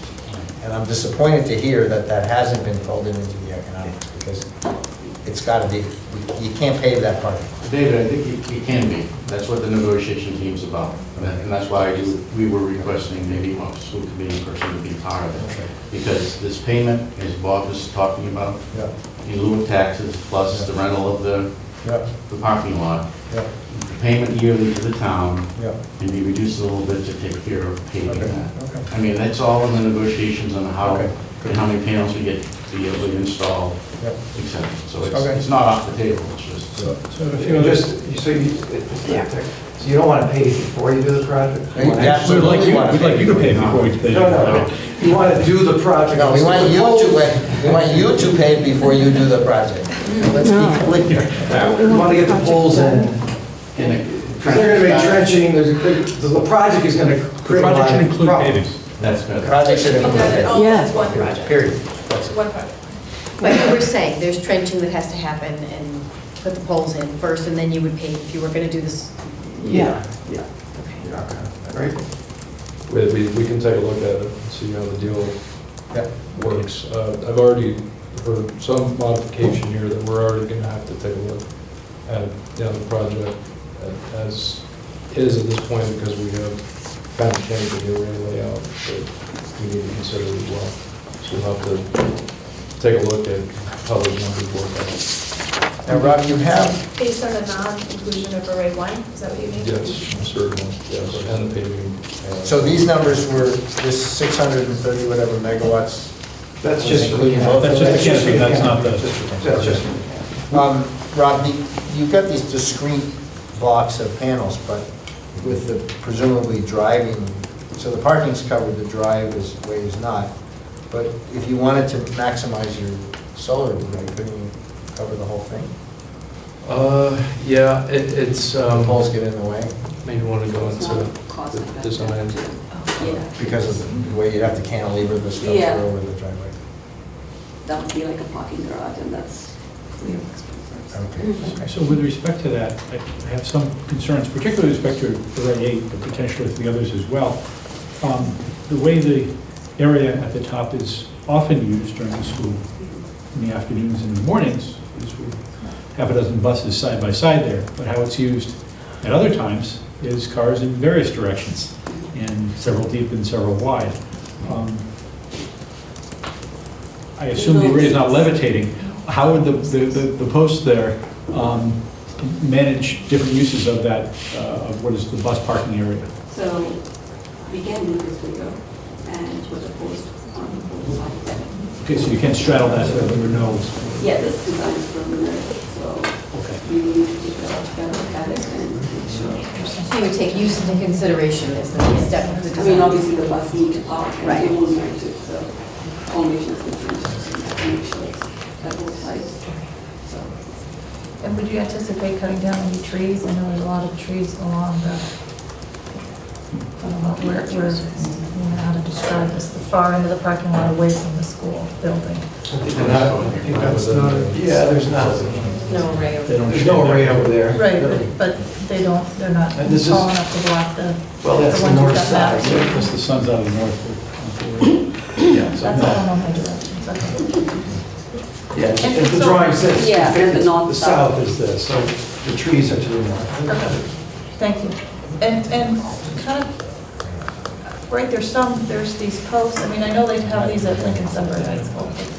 There must be some loss of parking spots for these posts. I mean, maybe not huge, but there has to be some. I'm very sensitive to numbers. Yes. Would be nice to get it down. Parking is tight there. the where the foundations And come in, like it's for like these snow small plow? cars that can park. Sorry? Pretty much. Where the foundations will come in, it can be maybe smaller cars that can park there. Will the spots still be drive-through, such that if there's no car in front, you drive through, if you have a very long vehicle, one with a trailer, you drive through, or will they be blocked in the center? Typically, they're drive-through unless there's Yeah. a folks waiting. If you're looking to optimize your square footage, did you consider the roof of the buildings at all? We previously looked at that, discussed, 3 years ago, I looked at that, and the structural engineer for the school said that they were inadequate to support additional. The structure of the school. Structure, the flat roof structure of the school could not support solar panels. Yeah, that was, Even the new one, even Spalding? Did you look at Spalding at that time? The addition. No, but Spalding has skylights and a lot of penetrations on the roof.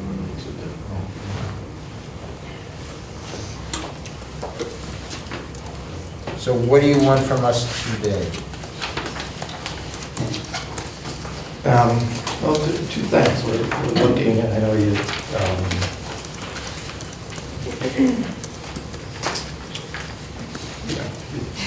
your first time getting this, so ultimately, we're looking for approval to move forward and also someone to be involved specifically from the school committee who can sort of be involved in negotiations and represent the interests of the school. That's the thought. And you don't have to have it. I mean, people, time is a factor for everybody. I understand that. We can report back. No, we would, I mean, but, yeah, I think we would certainly want to have a representative on the committee if we let it. So, but it's, again, the timing thing is, we maybe weren't in that part. But we generally, we don't vote on the meeting, we hear the information and we try to solicit other input. Yeah, I understand. So we would not, at the earliest we would take it up would be the next meeting. What is your timing for getting all this? Well, I think we want to at least get the initial meetings going. Like I said, we've not had a formal meeting with Amoresco. Tim talked about within the next 2 weeks. And we can start discussions if someone even is not there, or you could have somebody on the committee without preliminary, without approving it. Maybe that would be input to the committee, John. Yeah. 2 points. First, my hope and understanding would be that even if we offered a representative or liaison to that committee, that representative would not be able to bind this committee. Of course. And that's right. Correct. And furthermore, that our regular practice is that except for in special circumstances, we don't vote on a matter in the same meeting as presented. Given that, if we refuse to delegate a representative at this meeting, I don't think that would be in violation of our normal practice, and any votes we subsequently take would be consistent with that practice. Right, I agree with that. Well, my question was more along the lines of when do they really want to get rolling and analyzing this? And we wouldn't, it's kind of like the version of the previous discussion. If it's a non-starter, we don't want them to waste their time. And we're not going to decide on that this time. So you're going to have preliminary meetings about both sites, the overlay and... Yes. Okay. So shouldn't we be, I mean, I feel like we need more information, Yeah, we do. A lot so more. somebody participating in that would be helpful. So Josh, how are you? He's already 6 meetings this week. This seems like a long 6 meetings term. this week. Yeah. Yeah. Well, it's a question. Should a school person or a school committee? Maybe Rob should. Potentially each, but Yeah. we have different things that we're trying to protect. Okay. So that, do I have anybody want to volunteer on the committee side? Well, for the school, you or it's fine. But I'm hearing a general opinion that there should be a school committee member involved. I don't know if that's... What do you expect to be the frequency and duration of these meetings? Time commitments. We haven't had our first meeting yet, it's already second. So Tim wants to have an internal meeting first, then a meeting with Amoresco, and then maybe there would be a couple meetings. I don't think it would be a huge time sink. There would be a number of meetings up front to get everything set. I don't know that we have ongoing meetings for the duration. It would not be for the duration of the I'm project. gonna ask the guy behind you, because he has a lot of experience. Is there a building committee for this? What, if and when this all goes through, like what is our involvement during a construction? I think that our involvement would be very little, because all we're doing is leasing the land. It would only be protecting our parking lot where the trenches are. Yeah, we're not and building. things like We just that. get Well, the leasing there's checks. huge logistics issues, right? If you have It's construction coordination, but I don't, Yeah. yeah, at that point, that wouldn't be a large group. we coordinate with whoever is involved with this site and it's interesting. Oh, what's the time frame, assuming you get through all this stuff? What's the construction time? So we don't want to, commit to any time frame. Obviously, the SMART program, which is an important incentive to this deal right now, is getting subscribed quite a bit. It's very, popular. We're in Eversource East right now. There is some capacity left in there. We assumed block 1 when we had submitted earlier this summer. A lot of things have changed since we have submitted since then. And so, I think time is of the essence if we really want to get this thing going. Yeah. And, want to get it into permitting, obviously, interconnection, and that takes some time. So are you talking about like summer of 20, or what's your general? I think, we would like to shoot for summer, 2019 if we could. Yeah. Yes, please. Do we anticipate loss of parking capacity? That's what I was asking. Yeah. Minimal, but we could, where, as Shantini was saying, where the posts are that hold up the canopies, there might be some limited space where that post is, so we could probably park a smaller car there. So you may not actually lose a lot of capacity, but smaller cars would have to, we could put signage there to say that compact cars only or something like that effect. Okay, I think, so you're saying, Bob, that some preliminary meeting before Christmas is basically the goal. Tim controls it, but that's what we're trying to get So, done. you should definitely. And we could also send invitations to. You can do it? Oh, you got some free time today, We're gonna take you off because of your comments. I'm sorry, my hearing's not working, so. One of us will. I am so overcommitted at the moment. No, it's okay, well, one of us will go. So who should we communicate? Who should You should communicate through. Tim. Tim will communicate. Tim to Jay. Okay. One last small question, doesn't hurt to dream, right? Any chance this could result in us having built for us an indoor tennis court? Turn that into solar over the roof? Solar over the roof on the tennis court? Yes. Awesome, right there. Exactly. One can dream, right? Yeah. Well, Whole nother array. is that possible from an engineering standpoint? It's the cantilever problem. You guys do You like that, That's a new idea. Yeah, good news and bad news, it's covered tennis court, but there's a pole right in the middle of the net. Yes, sir. Just so everybody's clear about this, for this to happen, there'll have to be an amendment to the bylaw to create a solar district over the school, wherever this is going to be. And so for this to happen by... Summer would have to be a town meeting article, so it's unlikely to move that. No, it's possible, but it's a fast keeping thing their eye on in terms of your something about concerns about the- timing. David, if this were rooftop, is there a limit to what could be put on? But it's... By right, if it were rooftop, is there a limit by right? No. Okay. Well, the limit is the needs of that particular residence, and so if it's a town property, it would be the cumulative needs of the entire town. Thank you. All right, thank you very much for coming. Thank you so much. Very interesting. Very interesting. Okay, excellent, all right. Susan Prey, would you like to step up and tell us how we're doing? Well, I'm just here to present the up-to-date, I know you love that camera time. just a budget update from July of 2018 to current in December. We have spent approximately 33% of our budget. We are over and out of district, and as I reported last month, we should make that up when we get our circuit breaker money back in. And I anticipate that in February or March. Also, we are over somewhat in custodial salaries, and you all met Rob today. You blaming him? I am throwing them right under the bus. There's an overage because Rob is shadowing and overlapping David for some training time. Which we had not budgeted. Correct. When we did this, we didn't know David was retiring. But you're running a couple little surpluses here?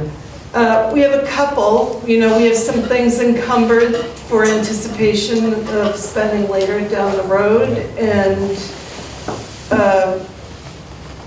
we're in good shape. We've spent our out-of-district transportation funds. We have our regular transportation funds encumbered for end of year, and come January, we will go out to bid again for a new transportation contract for the next 3 to 5 years. That's a fiscal 20. Fiscal 20, yeah.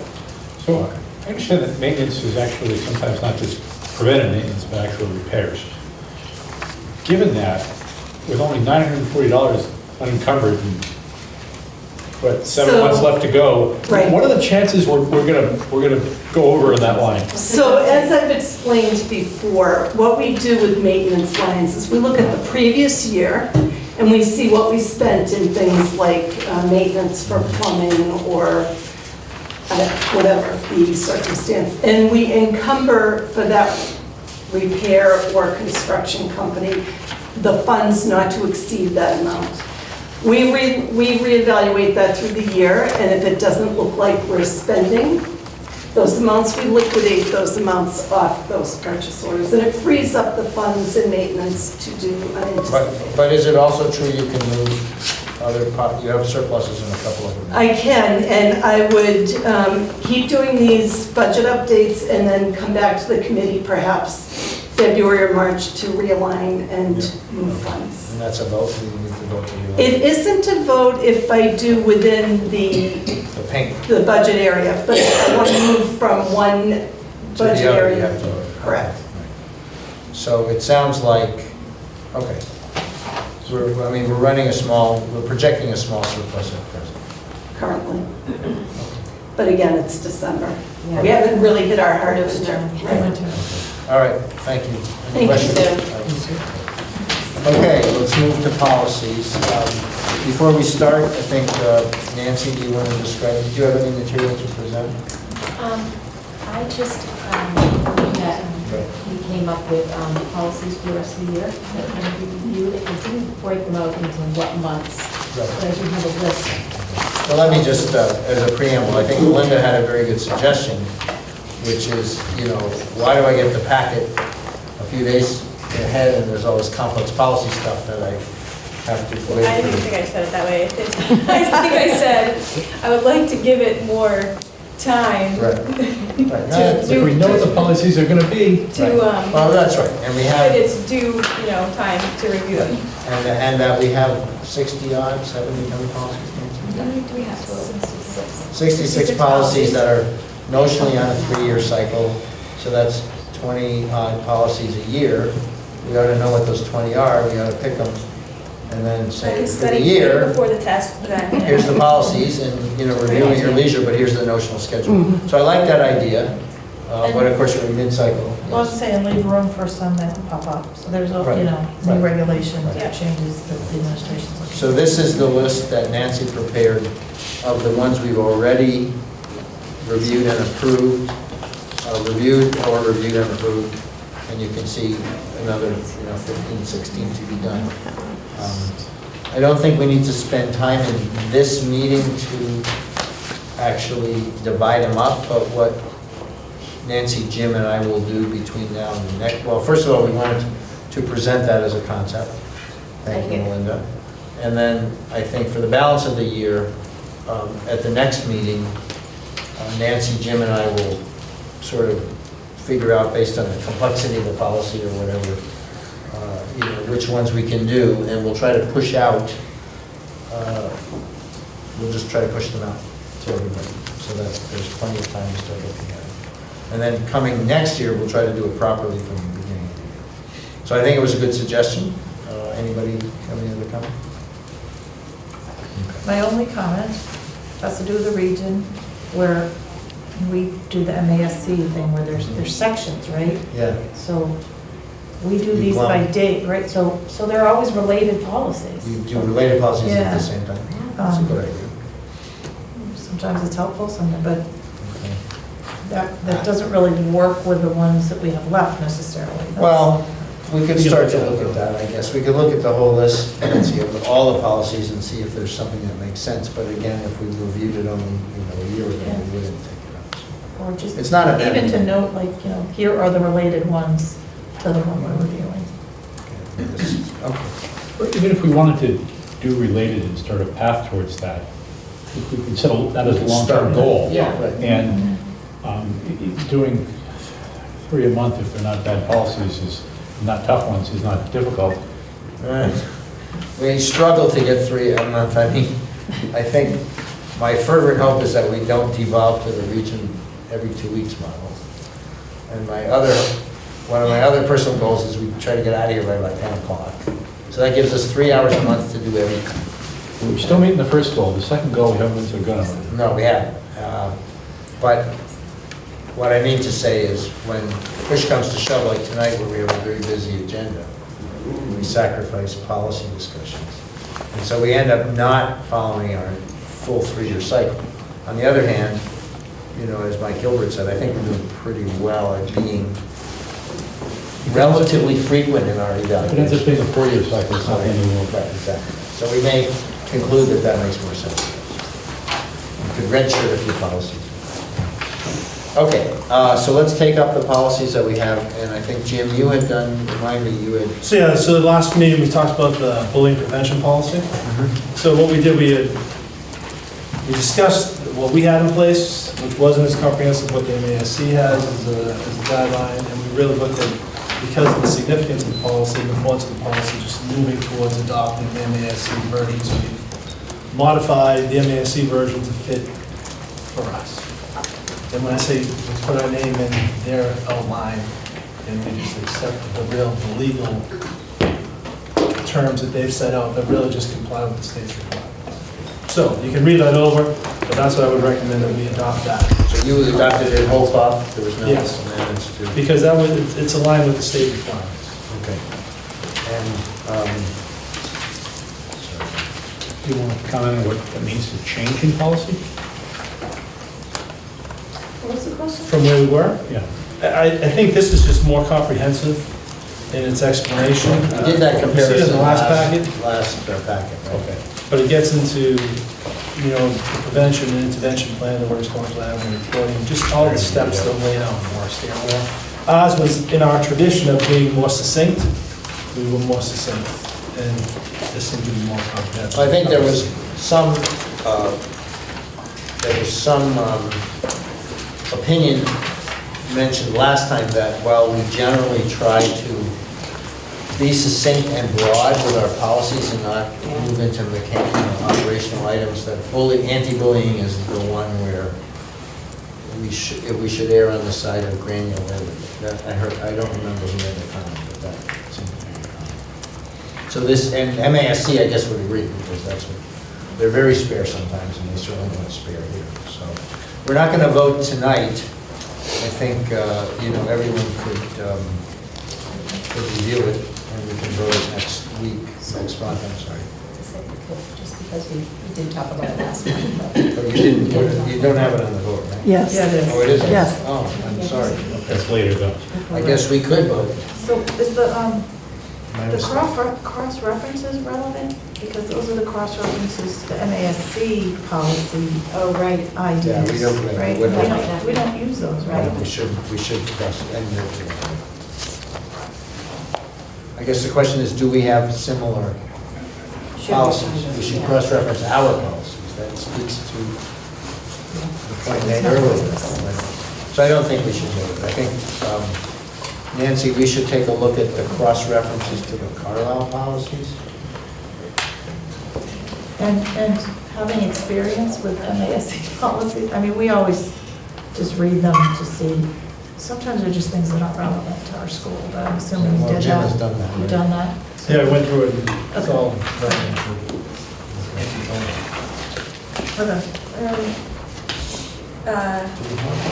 It makes reference to the intervention plan. Do you know where that can be found? Our intervention The plan? intervention plan? So our intervention plan can be found on our website. It's on the website. It's on our website, Is but, is it under that bullying tab? yes. Yes, is it right under, Yeah. okay, But it is worth us, again, reviewing that. Reviewing that. SAC is gonna review that, okay, and then bring that forward to us. okay. And who normally, does the policy say it needs to be done every 2 years? It should be reviewed every 2 years, And yes. there are other things too that we're on following a schedule, like the training for staff and making sure the publication, annual written notice. So there's somebody designated to follow through on all those items, right? Yeah, notices would come in the handbook each year, Uh-huh, okay. and the training takes place with the staff. Just regularly scheduled things. So we're requiring ourselves to review it every 2 years?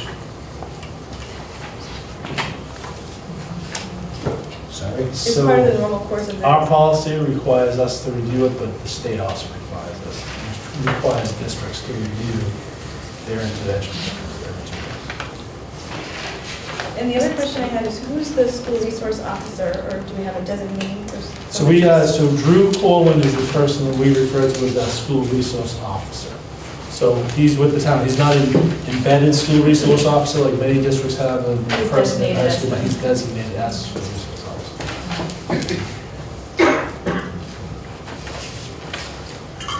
Okay. You want to talk about the attendance policy, Jim?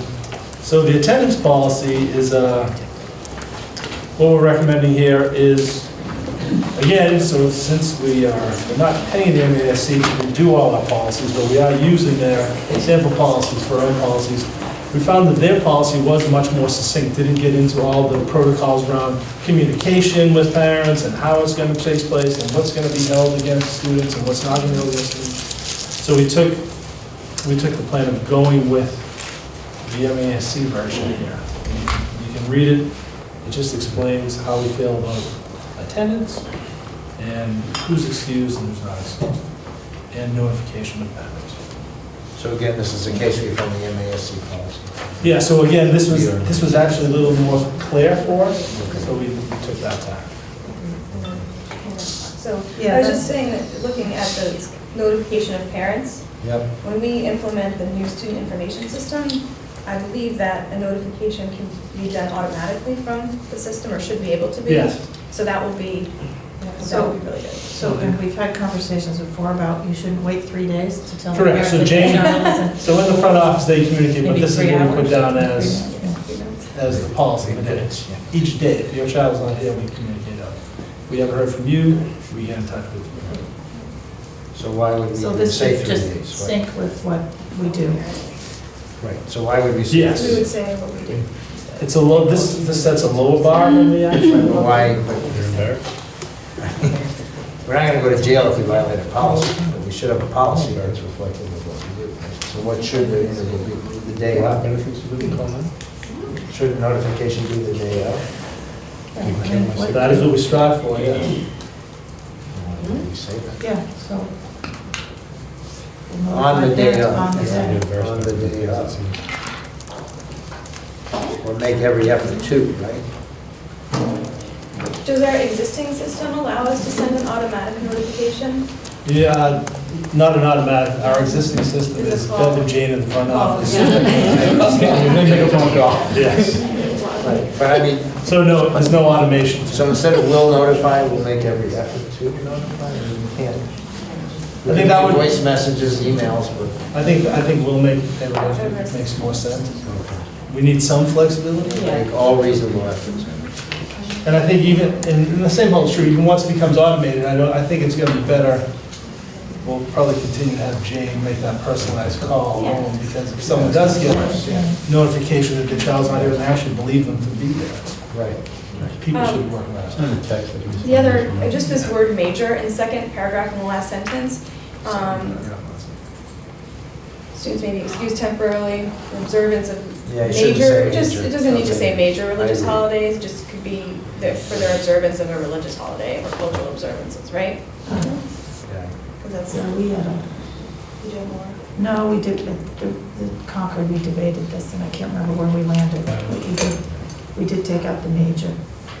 I can look at that, or you could look online. Are we, any other discussion points on this policy? Do we think we have enough with these little changes to vote it today, or is that another? This is our first reading, right? No. No. Second. Well, actually, it's the first reading These of are action MASC. items. Well, we had both last time, right? Did we have both of them prior? We did intergoing and Why don't we just table? I mean, we can, if there's no, we'll make the little changes that,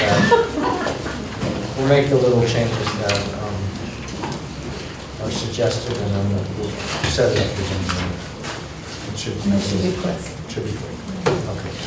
Okay. So then the last policy we're looking at for the first time, non-discrimination to a qualified individual with a disability.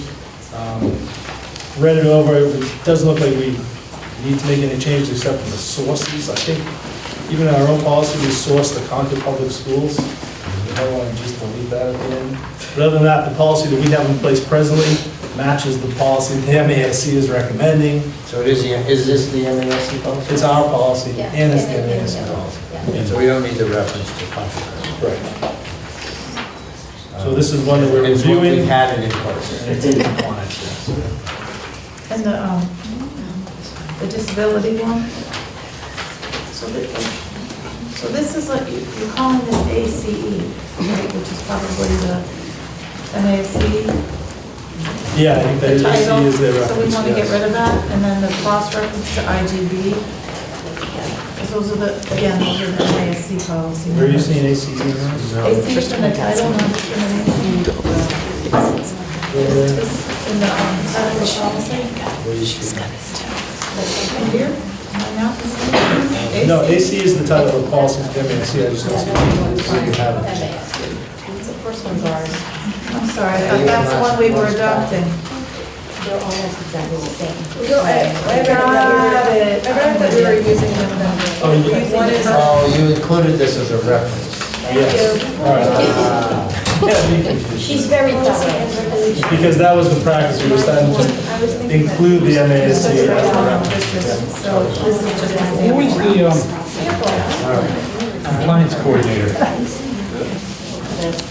Oh, I think that is I'm gonna go with that, Bill Burton's, Burton's support services. But he works wonders. Okay, so we're not voting that anyway. Everything's voted, right? So that's up for vote. You catch all. Okay. All right, and then residency. All right, and then residency, I'm not sure what prompted this conversation around residency, but we actually passed the residency policy a couple months ago. It took us a while, so until it's up for review again. So we actually passed, when we voted, we passed it and went in, and then we realized that we could probably do have a bullet on We it. didn't realize, Cynthia realized, and it was a good catch, What would I do? that we also, in addition to the things we have in, that we do offer, Nancy, where'd you slip that? It's about halfway through. With the approval of the Carlisle School Committee, faculty members' children may attend the Carlisle School. So that's a legitimate exception to the residency policy with regard to children attending the school. And we didn't have it in, and Cynthia caught it, good on her. And so we checked with council, and he said, yeah, probably be a good idea to put that in. And so it's in. So we're going to we're proposing to approve this amendment. Shoot me now. So I would reference the collective bargaining agreement. Do you need to? That's a good question. I don't know that you need to. It's specifically in there. I think, well, go ahead. Related to faculty residency, Yeah. we had a budget presentation before, still a question of information. Do we have any faculty children in grade 3 or 4 expected for next year? We what? Do you have Any faculty children going into grade 3 or 4? going into grade 3 or 4 who aren't presently in the district? No, who are presently. If they're presently in, Yes. Yes. 3 or 4? Yes. Yeah.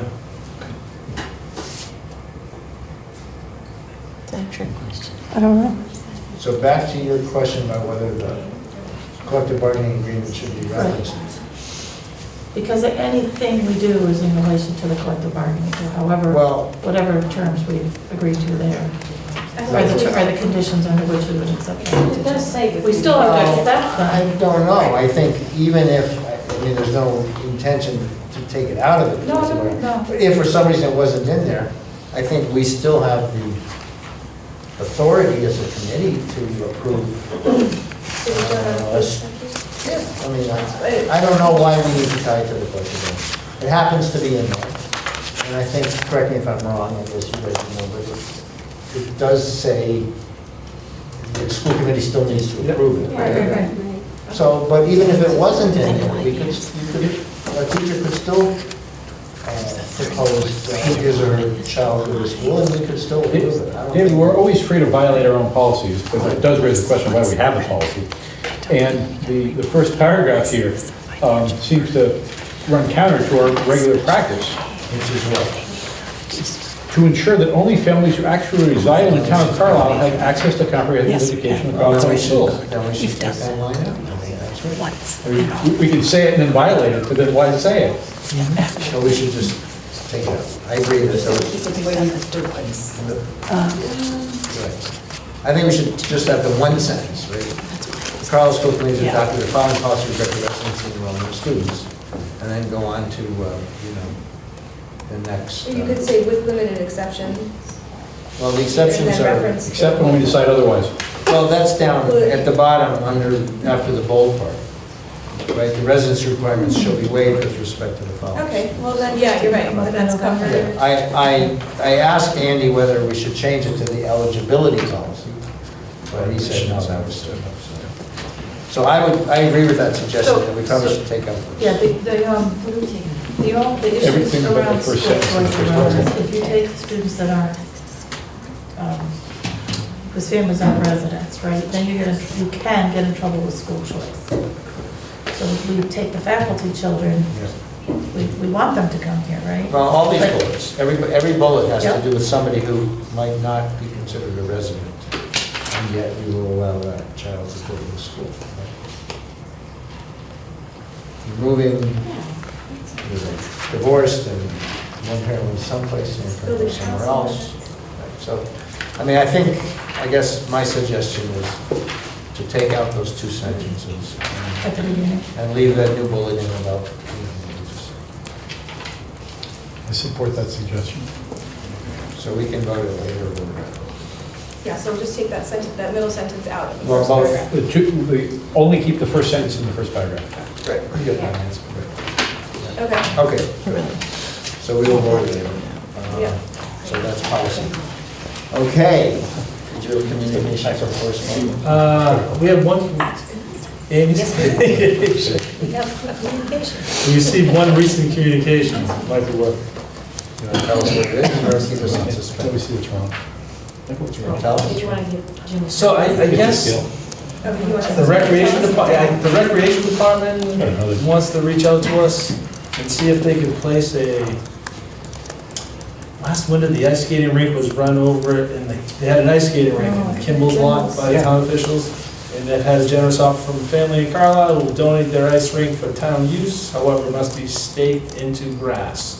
With the committee grant permission for the use of Spalding Fields for this purpose. It's Spalding Field night. We're hoping to get the ice rink operational before the holidays, so your timely response would be most appreciated. So we just received that. So we should vote, right? They don't want to wait until February. What is that doing? It's in the middle of a softball field that already has, like, I don't know what. Isn't there already grass and everything? Yeah, what's the damage? This is the communication we received moments before we came in here, so. We haven't discussed it, we haven't asked anyone in the room. I wish, Margaret or Lynn or what's. Get off my friend London, it's not dealing. The only issue is whether it damages. Make a luge. Yeah, and then that probably depends on when it's put in and when it's taken out. Liability. Liability? Lights? Yes, we almost had lights, there's no lights. And it will cause damage to the grass. You gotta do That's some the correspondence we received. Everyone's want to look at it. And what I can do, I can have a couple of conversations with the recreation department, with our own people. So let's pause, do we need to vote on this? There's another element, I can just say, like, while you're on the subject of questions, is there anywhere other than Spalding you might put it? Like the other side of Highland, for example, is there an area that's big enough that wouldn't damage? Outside your office, you could watch them. In your office. Is there somewhere else that you could put it? Recess skating. That's sort of the question. Block the fire lane. Yeah, I was just offering that, but my front lawn's on a hill. We'll be very excited. That's the extent of our communication. Well, I have a question about, it's not related, but it's sort of related. I was walking and I discovered Morse Road in the DPW area building back there. And there's a pond there that looks perfect for ice skating, doesn't it? Okay. Okay, Mr. I'm not sure where it is. Can you report out through? I know where it But is. people have ice skated on it before, right? Is that a thing? Is it on school property? No. No. Superintendent's report, please. Sorry, Melinda. There's a 17-acre parcel that belongs to the town that the DPW is on. Much of it is wet. That's what it's on. This year, the water's high.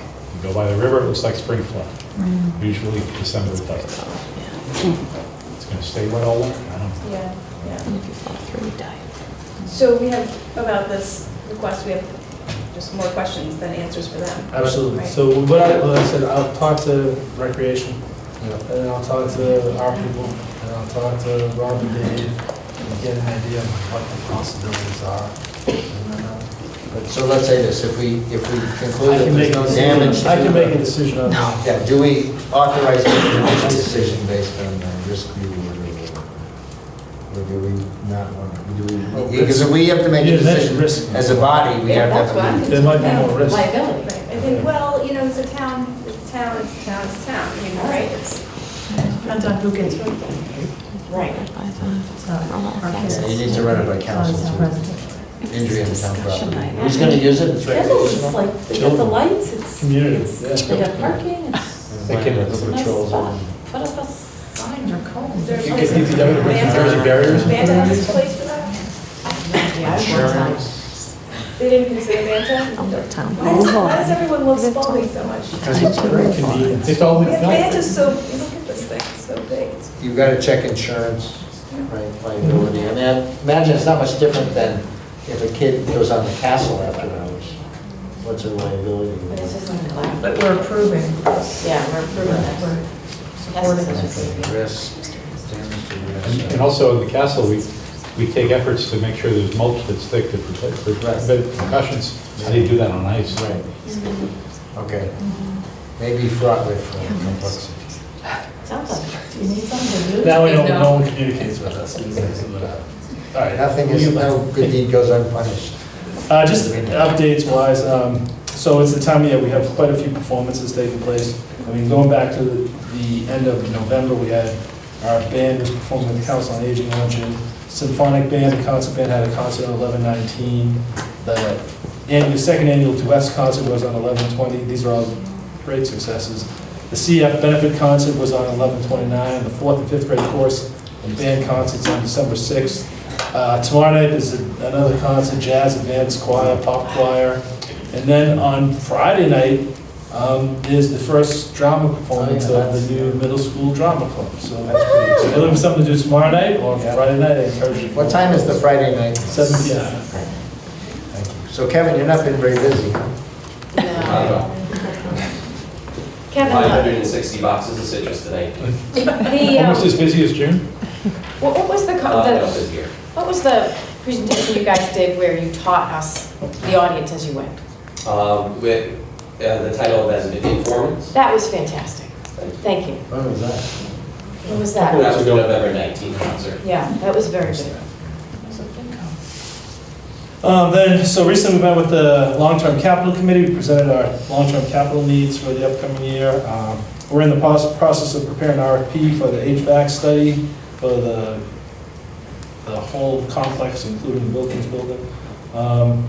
We've begun the transition to power schools. We're working on making sure that's in place so we can successfully do that in the spring. The PTO and curriculum enrichment program had a number of programs the last couple of weeks. Adaptable animals program, second grade, Plymouth Plantation visit in first grade, the Wing Masters program in kindergarten. The calendar committee's been meeting, so we have our second meeting tomorrow. Hopefully we'll have a calendar we can bring forward in January for the school committee to consider. And then yesterday we had a nice luncheon. We welcomed Rob Furtado, and we recognized Dave Flannery and Danny Flannery and Francis Ingram, who are all retiring. Danny is already retired, and David and Francis are going to be retiring at the end of this month. So that's a quick update on what's been going on. Very good. Okay, committee reports. I guess we're going to start with Region. The region's all about the budget, the budget, the budget. I shared with Jim, we did our first pass at the calendar, last night, so I shared that with Jim. You can take that back to the calendar committee here and just see what, if anything, we want to sync up. What the preliminary CCRST calendar. Yeah. And Concord and the high school would be the same. They try to sync up professional days between the two districts, but Jim's got that.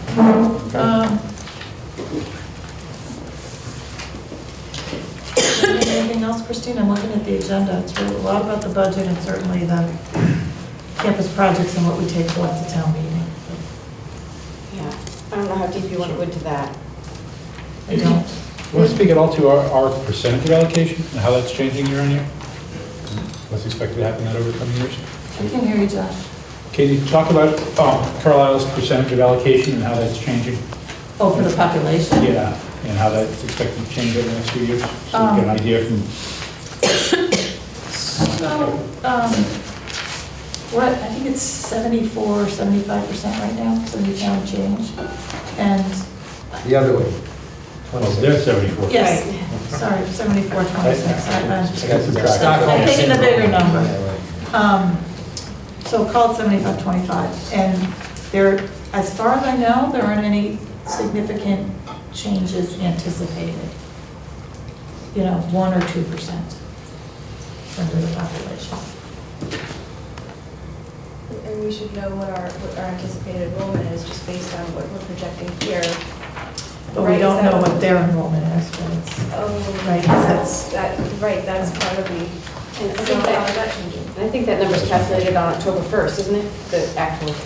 the allocation for budgets is based on October 1 enrollment.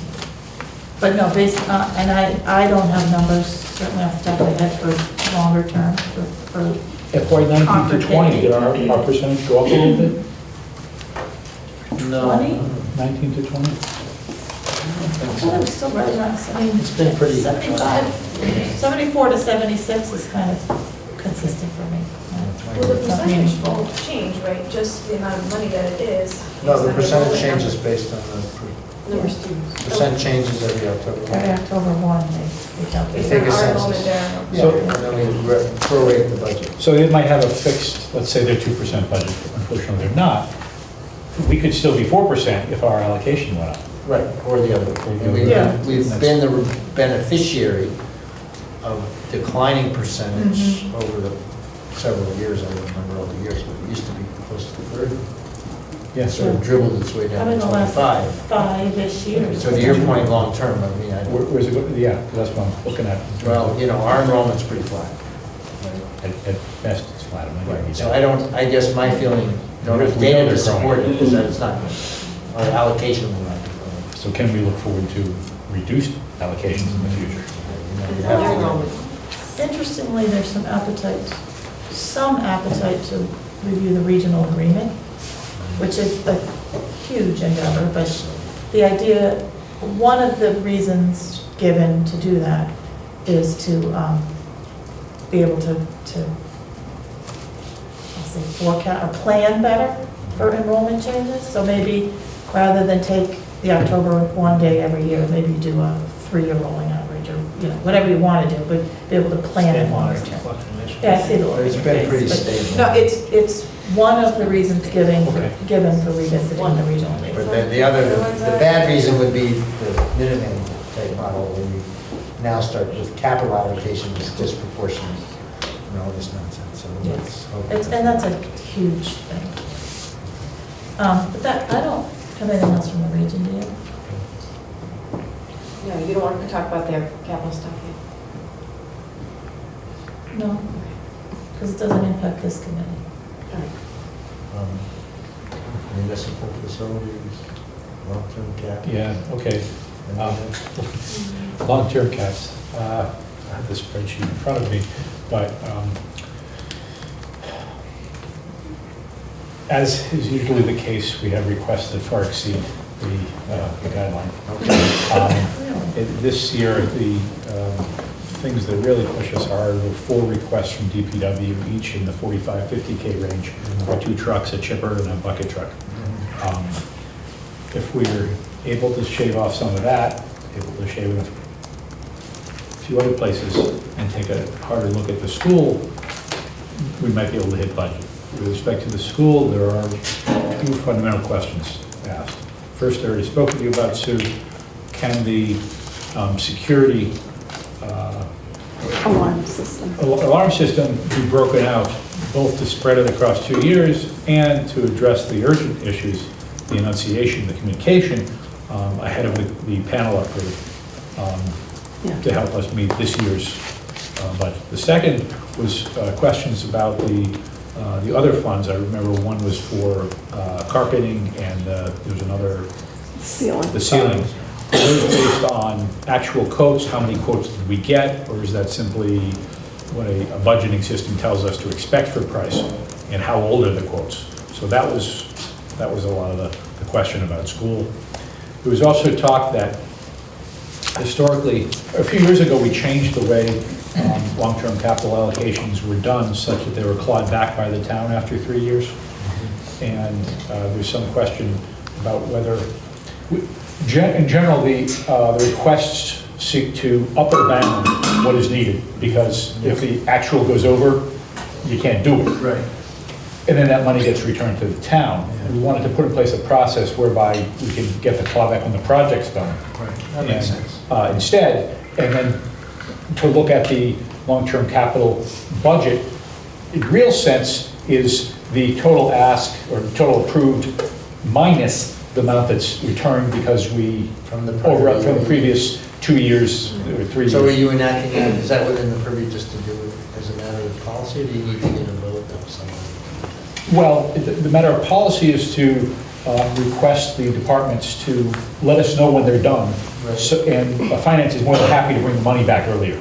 The thing that requires other committees to buy into, and I don't expect a lot of pushback there, is for FinCom to say, hey, we told you 380, but we really mean that net. So if you pull back 12K that wasn't spent, spend 392. But you can't spend it twice. Yeah, you don't spend it twice, but in other words, if you're able to get the money back, then So you're going to enact that for the next fiscal year? we're trying to make that as a process going forward.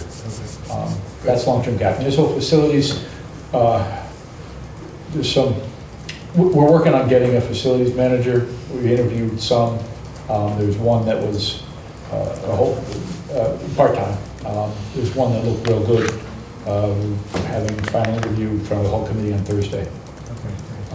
And separately, we're selected an architect for the police station renovation. So, Susan, Josh asked you 2 questions. Spread the alarm system over 2 years? So I told him that I would look into it and do some research with David and Rob. I just want to speak to the LTC budgeted amounts.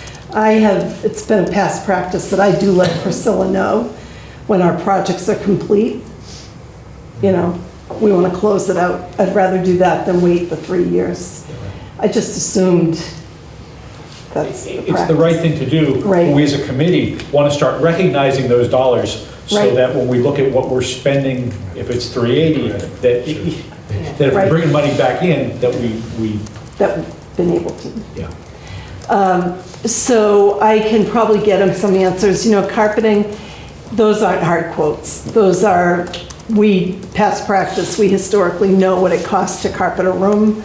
And we try to do so many rooms a year, so that was just the average of. Did we ask for caps for the material only with our own labor, or did we? No, It's a material and third-party labor. service then. Yeah, state bid. Ceiling tiles, we talked about doing the other Ceiling day. tiles, did you? Ceiling tiles were not our own labor as well. So that would have to be a conversation with Rob to see if our guys can do that kind of work. I would encourage you to have that conversation. Yeah, we will. So please get back to me with Yep, more concrete bids Yep. on carpeting, on discussions on what's to be saved if we I will. go materials, and on how to split up the security. Yep. And I'll get back to the committee with those. we'll do. Okay, thanks. Tonight, the master plan advisory committee is kicking off the first meeting. It's a large group of 40 people. Good. Did you say 40 people? 40 people. So I think that we took interest in applications to be on the advisory board, and they were thinking to have about 35, but, you know, they just, at that point, decided they just took everybody who applied because. How do you say, it's no 40 to yeah, 5 of it's them? 40, right, so yeah, so it should be a I'd good. say no to 50, but not to 5. That was that, 7, right? It was, yeah, that's where I was delivering pizza. Susan went to. Someone mentioned it might change to 5:30 tonight because this meeting. Keeping me awake. So I went to the EDCO meeting, the school committee roundtable meeting last week, I think. And Doug Lyons, who's the Wakefield superintendent, was there. And the subject was snow day, his snow day plan, the Wakefield plan. And I think the teachers might be interested as well, and I'll make this available electronically if there's interest. But I'll just read it, basically. I took my notes here.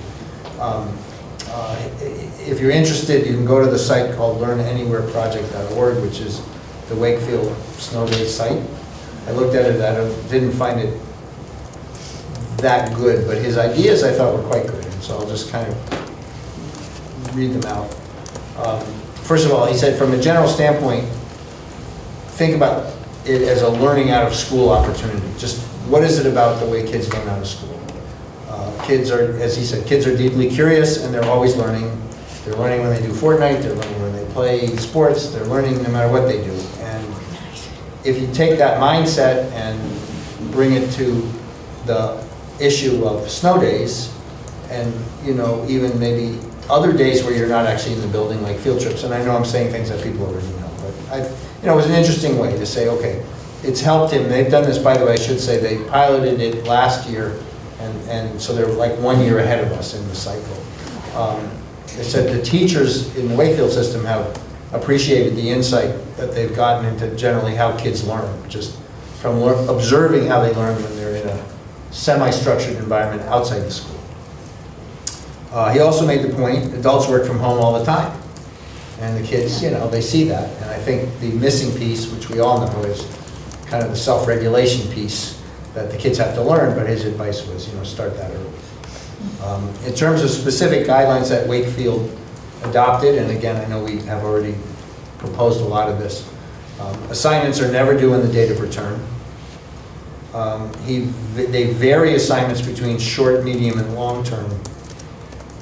So they like to mix it up. You know, there's some things that do next week and some things maybe later, and then maybe even just project work, as again we all do. Some assignments are selected by the students. Sometimes the students are also allowed to select a working partner to work with outside of school, so getting at that whole, you know, collaborative thing outside of school. Students can submit assignments in different ways. For example, video is a way that they encourage as a one way to deliver the work. Parents and students can borrow devices for the day if they don't have either any device or not sufficient devices, because, you know, it's a snow day and there's 3 kids at home, you better have 5 devices or everybody's going to be fighting. So they kind of try to make an accommodation for that. They did, interestingly, and I don't know if we're doing this, but it's a good idea, they did a dry, when they planned it last year, they had a dry run on a not snow day. So they said, we're going to do like as if it's a snow day and let's see how it works. So they would kind of have that, you know, maybe on a weekend day or something. Is Wakefield, is that a K-12 district? Yes. Okay. If there's no power, I mean, I sort of asked them that question. If there's no power, there's always paper, but there's also another day. I mean, they're not hard over, as we are also not, on making, you know, sometimes you just go to the store. And they also said, you know, if you can't do it, make it up after school, double it up on a given day, even if the kids are in, particularly if they're in a summer program, IEP type program, do it in the summer. So they try to, I mean, one of the challenges, again, I think a bigger district, you know, getting the kids to comply. But at the end of the day, if it's not turned in, if it's never turned in, it will affect the grade. So they gave it some seriousness. Some examples, interestingly, starting in kindergarten. So for example, one assignment was line up everything you can think of starting with the letter B and have mom or dad take a video. You know, just simple, right? In elementary and middle school, again, an example is go capture a snowflake on a piece of black paper and draw it, or draw a few of them, you know, things like that.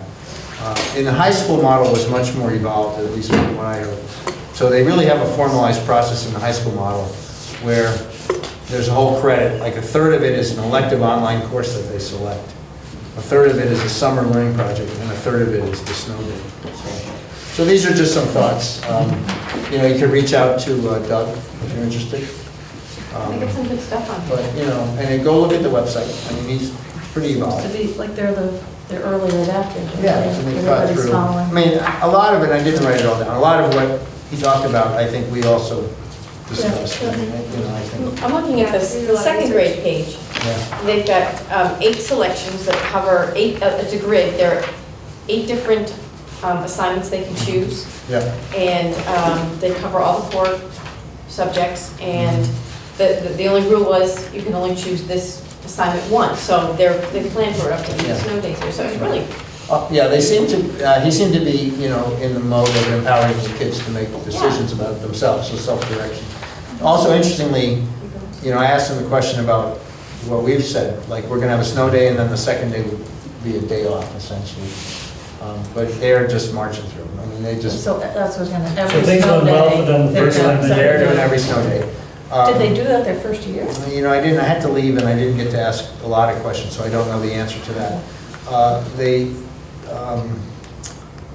was something else I was going to say. But they, yeah. I'll think of it at some point. Anyway, I thought it was, you know, he's a pretty engaging guy. What was the impact on their calendar? I mean, the potential impact on the calendar is really. Yeah, well, I mean, last year, of course, they came in at a good year, right? Because Yeah. I'm sure they got there before we did. I don't know, you know, I don't know, Do they have to extend it for any days at all? you know, again, I didn't ask those questions, but I presume that they were certainly ahead of us. So, I think they're,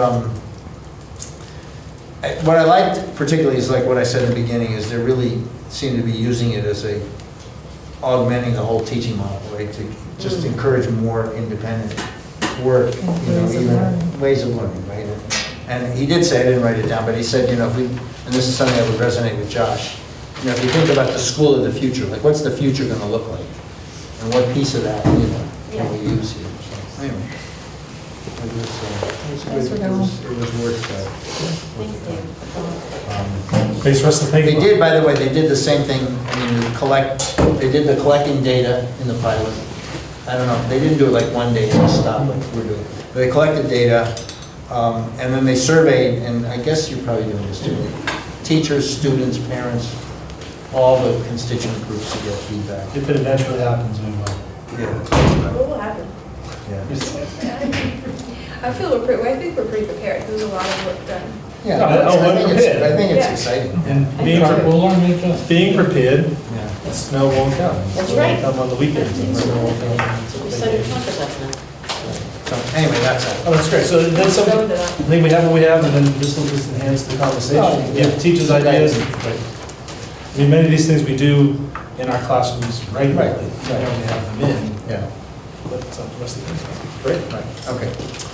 All righty, so I think we're ready for warrants. And I actually have 2 additional warrants that were signed this past Monday, if I can just announce them. Sure. They are payroll warrant number 3919 for $378,278.60, and accounts payable warrant number 4119 for $71,734.26.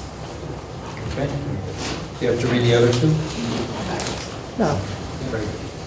Okay, voting. The first is the school budget. Entertain a motion to approve the school budget. The number go. Do you have to read out the number? And you're making the motion, I guess you're getting ready to read the number.